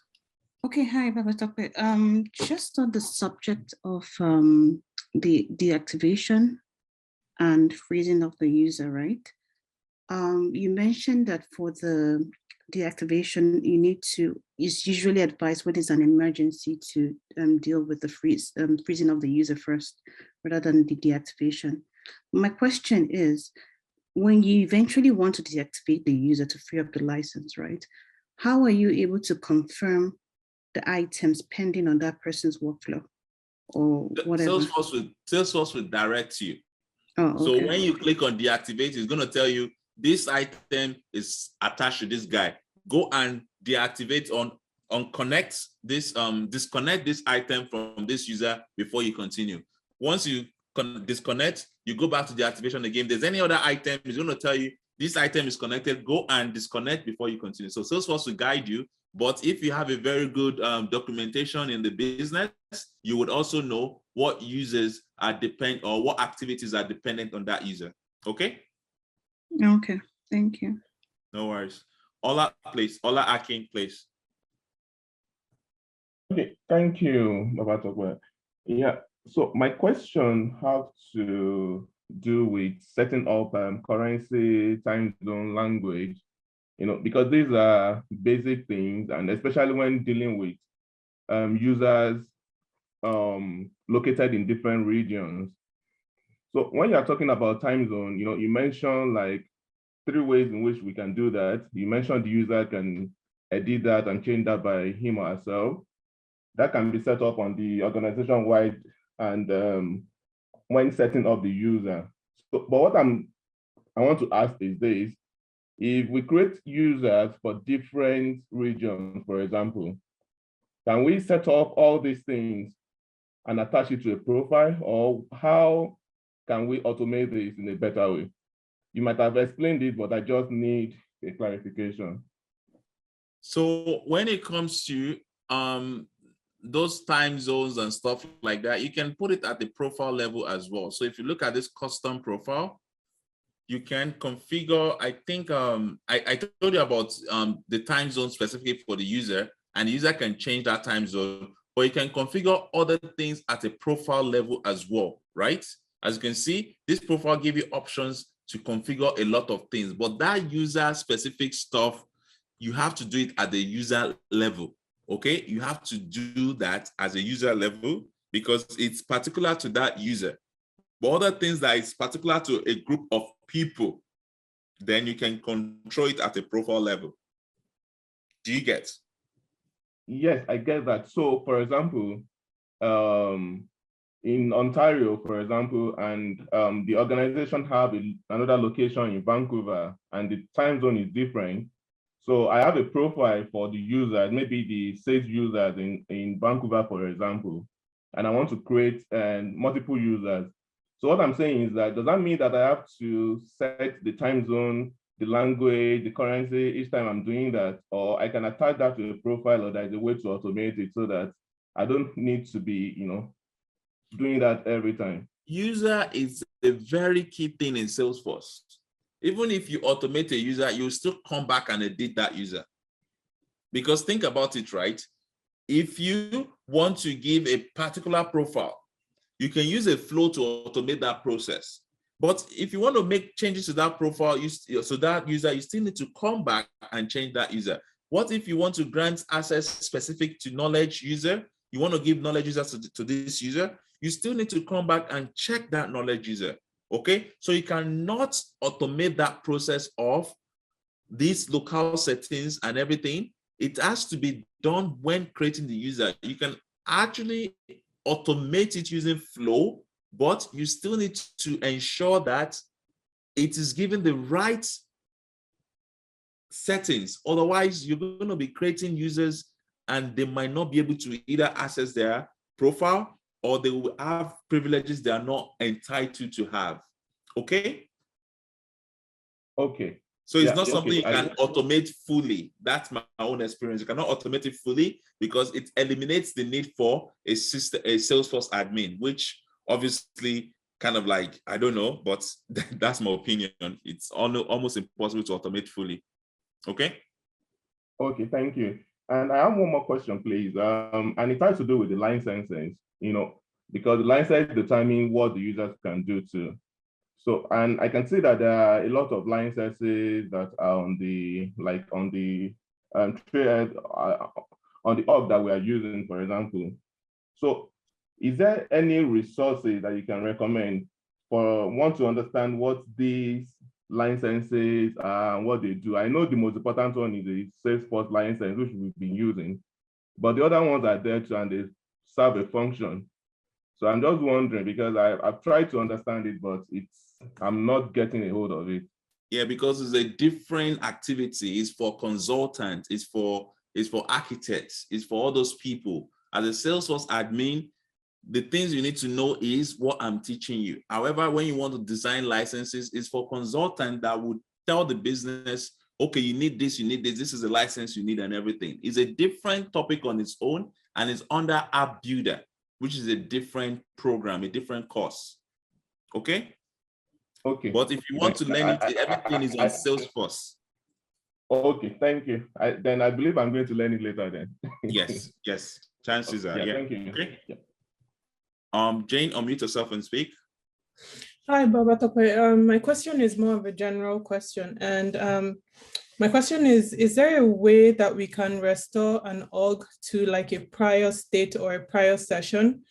Reason I'm asking this is, let's say you're working and you made some mistakes, and instead of going back and undoing all your mistakes manually, from a developer's perspective, you can go a couple states back. But I'm just wondering, with Salesforce, do you have an option to do that in the org if you've made a lot of mistakes and you just want to kind of retrace your steps and go a few states back? Is that possible? Not really. There are some things that you can easily reset. For instance, I think, let me see profile. I don't think you can reset profiles. There are some things you might be able to reset, but in most cases, you have to just talk to Salesforce to refresh your org, okay? Salesforce can refresh your org, but usually Sandbox, they refresh. They don't refresh the production org. You understand? But obviously, as a developer, you can back up your org and reload your org and everything like that. But for small business like this, you don't have that privilege to refresh the org. But Sandbox, you can refresh. Like Sandbox can be refreshed to production standard. Okay? Okay, thank you. No worries. Ola Daniels, we're going to close in like 2 to 3 minutes. I think we've gone past the time. But I will tell you what my plans is for the next, like tomorrow, we still need to do revision, but I want to do more of security controls and everything because I need you guys to learn that as well. And I want to talk more about record pages, all those things I taught yesterday that you guys got confused. I want to talk about this. All these stuffs you can learn in the video, right? They're very basic, but the ones that requires a bit of understanding is that security control and the thing I taught yesterday. So tomorrow I'm going to be going through that specifically. Okay. So please don't bring me back tomorrow. Today I give you the liberty to bring me back to everything. But tomorrow we have to be very specific on what we need to learn because I want people to actually learn that. We've already finished Salesforce admin. The next thing we're going to be doing is how to use all these objects, how to use cases, how to use leads, web to lead, web to case, practical use cases of all these objects is what we're doing next. So if you know everything I've taught you in the last 4 days, you are good to go and write, not to write a certification, but to work as a Salesforce admin. Okay, you're good to go to work as a Salesforce admin. You just need to understand what I've taught you in the last 4 days. However, if you want to pass a certification, if you want to know more than Salesforce, then the next subsequent days is for you to know and be good at Salesforce, because we're going to be teaching leads. What is leads and how to use leads? Right now, you haven't seen anything about leads. Leads is so big that if I tell you what lead is possible with leads, you'll be overwhelmed. But as an admin, you don't need to know that much about lead, but you still need to know it for you to pass the exam, because it's part of your exam materials. However, once you're working, you might not be using it that often. You only be doing the basic stuff I told you, user setup, page creation, fields, and all those kind of stuff. Okay, so tomorrow I want to go through what I've done before: level of security, object, roles, profile. I will show you again just to be sure that you guys are aware. This is what I want to go through tomorrow. Some of you guys got confused with this. I want to go through this tomorrow. And I want to go through the thing I taught you yesterday tomorrow as well. So the first 1 hour, we're going to be going through this. And the last 1 hour, we're going to be going through the other material. But please watch the previous videos so you can get a very good understanding. Then in class, just ask your questions. Ask your questions so we don't miss it. If you miss this period, I don't know how you're going to learn Salesforce again. Some of you can learn by yourself, but a lot of people are actually dependent on this live session only. So please make sure that you're watching the video before the class, so it becomes easier to explain certain things for you guys. Okay, so I think Daniel, you're good, right? I answered your question. Is that good? Yeah, no, I'm just about to ask. I think I know you're talking about the login access stuff. I'm just coming from another perspective when it comes to security and access, analytics and access management. So if an administrator can log in as a user, can he unilaterally do that on his own, or would there be a level of authorization for him to be able to do that? Again, I think I've said this like several times. An admin can do anything in the system. It's about the integrity of the admin. It's about the integrity of the admin. An admin can do anything. Did you see how I just changed the login access policy? That's what an admin can do. I'm sorry, that's why I'm asking again, because I know in some other clients, you can't just do that on your own. There might be another level of authorization for you to be able to do that. Somebody may have to check with you before you can do that. So who's going to check with the admin? Because admin can do anything. Why would they check with him or with her? That's what I'm trying to confirm. Maybe Salesforce has a different perspective to that, you know? They have audit trail. They have audit trail. Audit trail is when they can track whatever the admin can do. Yeah, okay. The 6 months, anything can happen in 6 months. That's what I'm talking about. It's all right. Okay. No worries. Yeah. Mide, unmute yourself and speak, please. Okay. Hello, Topper. My question is still about the admin logging in as the user. When the user gives the admin the permission to see what the user can see, can the admin now activate that features and make it permanent rather than asking for permission every single time he needs to work on the user's profile? So you have the option of giving 1 day, 2 days, 3 days, and the likes, right? Mm-hmm. If the business has not authorized you to go into someone's profile and stuff, you should be asking the user to grant you that permission. So the user can grant you 1 day, 2 day, 3 day, 4 day, but they cannot grant you permanent access. No, they have to be limited. Okay? Okay, awesome. Thank you. Yeah. Olumide, unmute yourself and speak, please. Olumide, unmute yourself. Thank you, Babatope. I think I'm just going to wait till tomorrow when you treat the permissions and the likes of other before I come through with my question. Probably I might just get the answers to everything there. Okay, no problem. Good stuff. Fidel, your question, please. Fidel, you're the last question for tonight. Your question, please.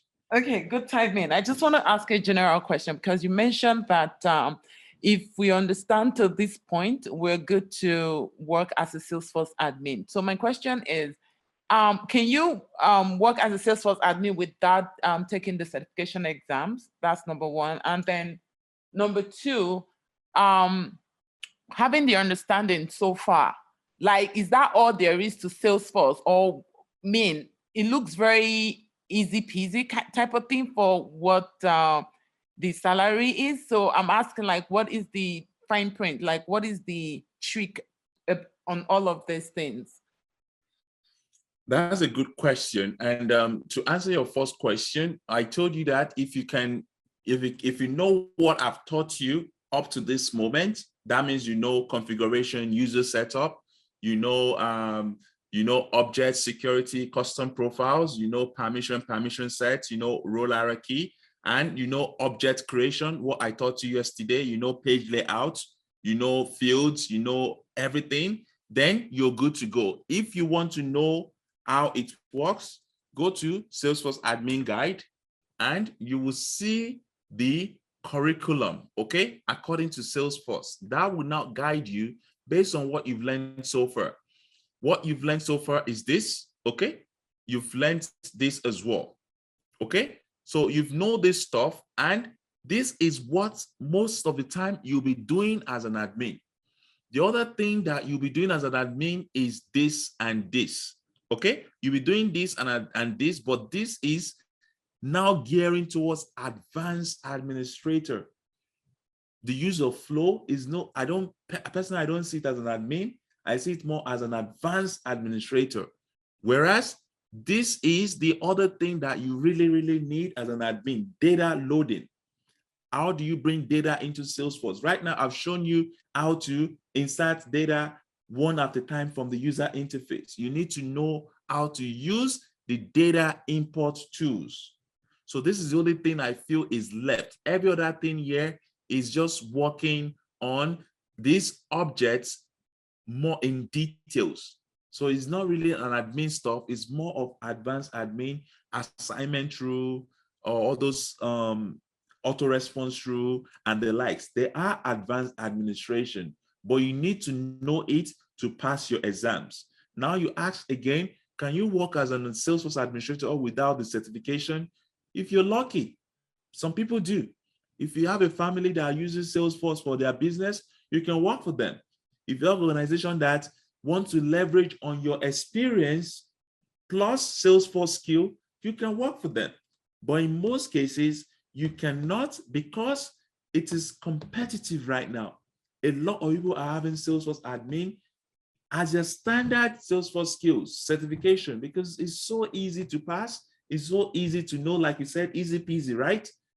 This is the standard. You need to have your Salesforce certification before you even start looking for the Salesforce job. However, if you have 10 years experience as a business manager, as a project manager, as a whatever system admin, and you now add your Salesforce skills to it, and you tell them that you have those skills, they would probably take you, right? They will. But again, you need a certification to stand out, and it will help you, okay? Does that answer your question? Yes, thank you very, very much. I appreciate that. Thanks. No worries. I think it's late right now. We spent 80 minutes past the time set. Like I said, this next 2 days is for revision. I want to make sure that you guys get this right. And every time you are confused, there's always trailer to everything. Tomorrow, I'm going to walk through profiles again. I'm going to walk through permission sets, and I'm going to walk through org-wide defaults. But please do the trails I sent to you in the group. That is very important. If you can do the trails, you will be ahead of the class. And if you're ahead of the class, you will be able to relate to something which I'm teaching you guys. This is what you need for tomorrow. Please do this.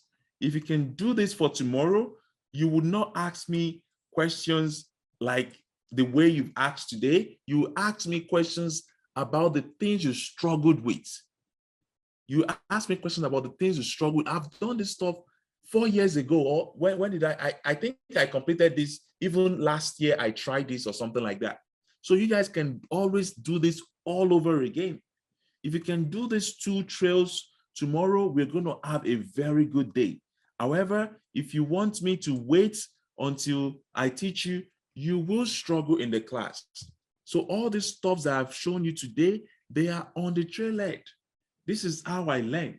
The only difference is I can teach what I learned, and not a lot of people can teach what they learned, what they know. Not a lot of people. The only difference between me and you guys right now after doing this trailhead is because I can talk and teach it. Maybe I understood it better, maybe I don't know, but the reason is I've always used it. But if you guys can do this, you will never have, okay, you might have a bit of knowledge gap for profile security, but it won't be as much as a novice. So please do this trail before tomorrow, and you realize that everything I'm going to be saying would be like I'm copying or saying it directly from Salesforce. Okay, I think that's all from me for tonight. Thanks for coming. I will see you tomorrow for another revision session. Take care and all the best. Bye. Bye, everyone.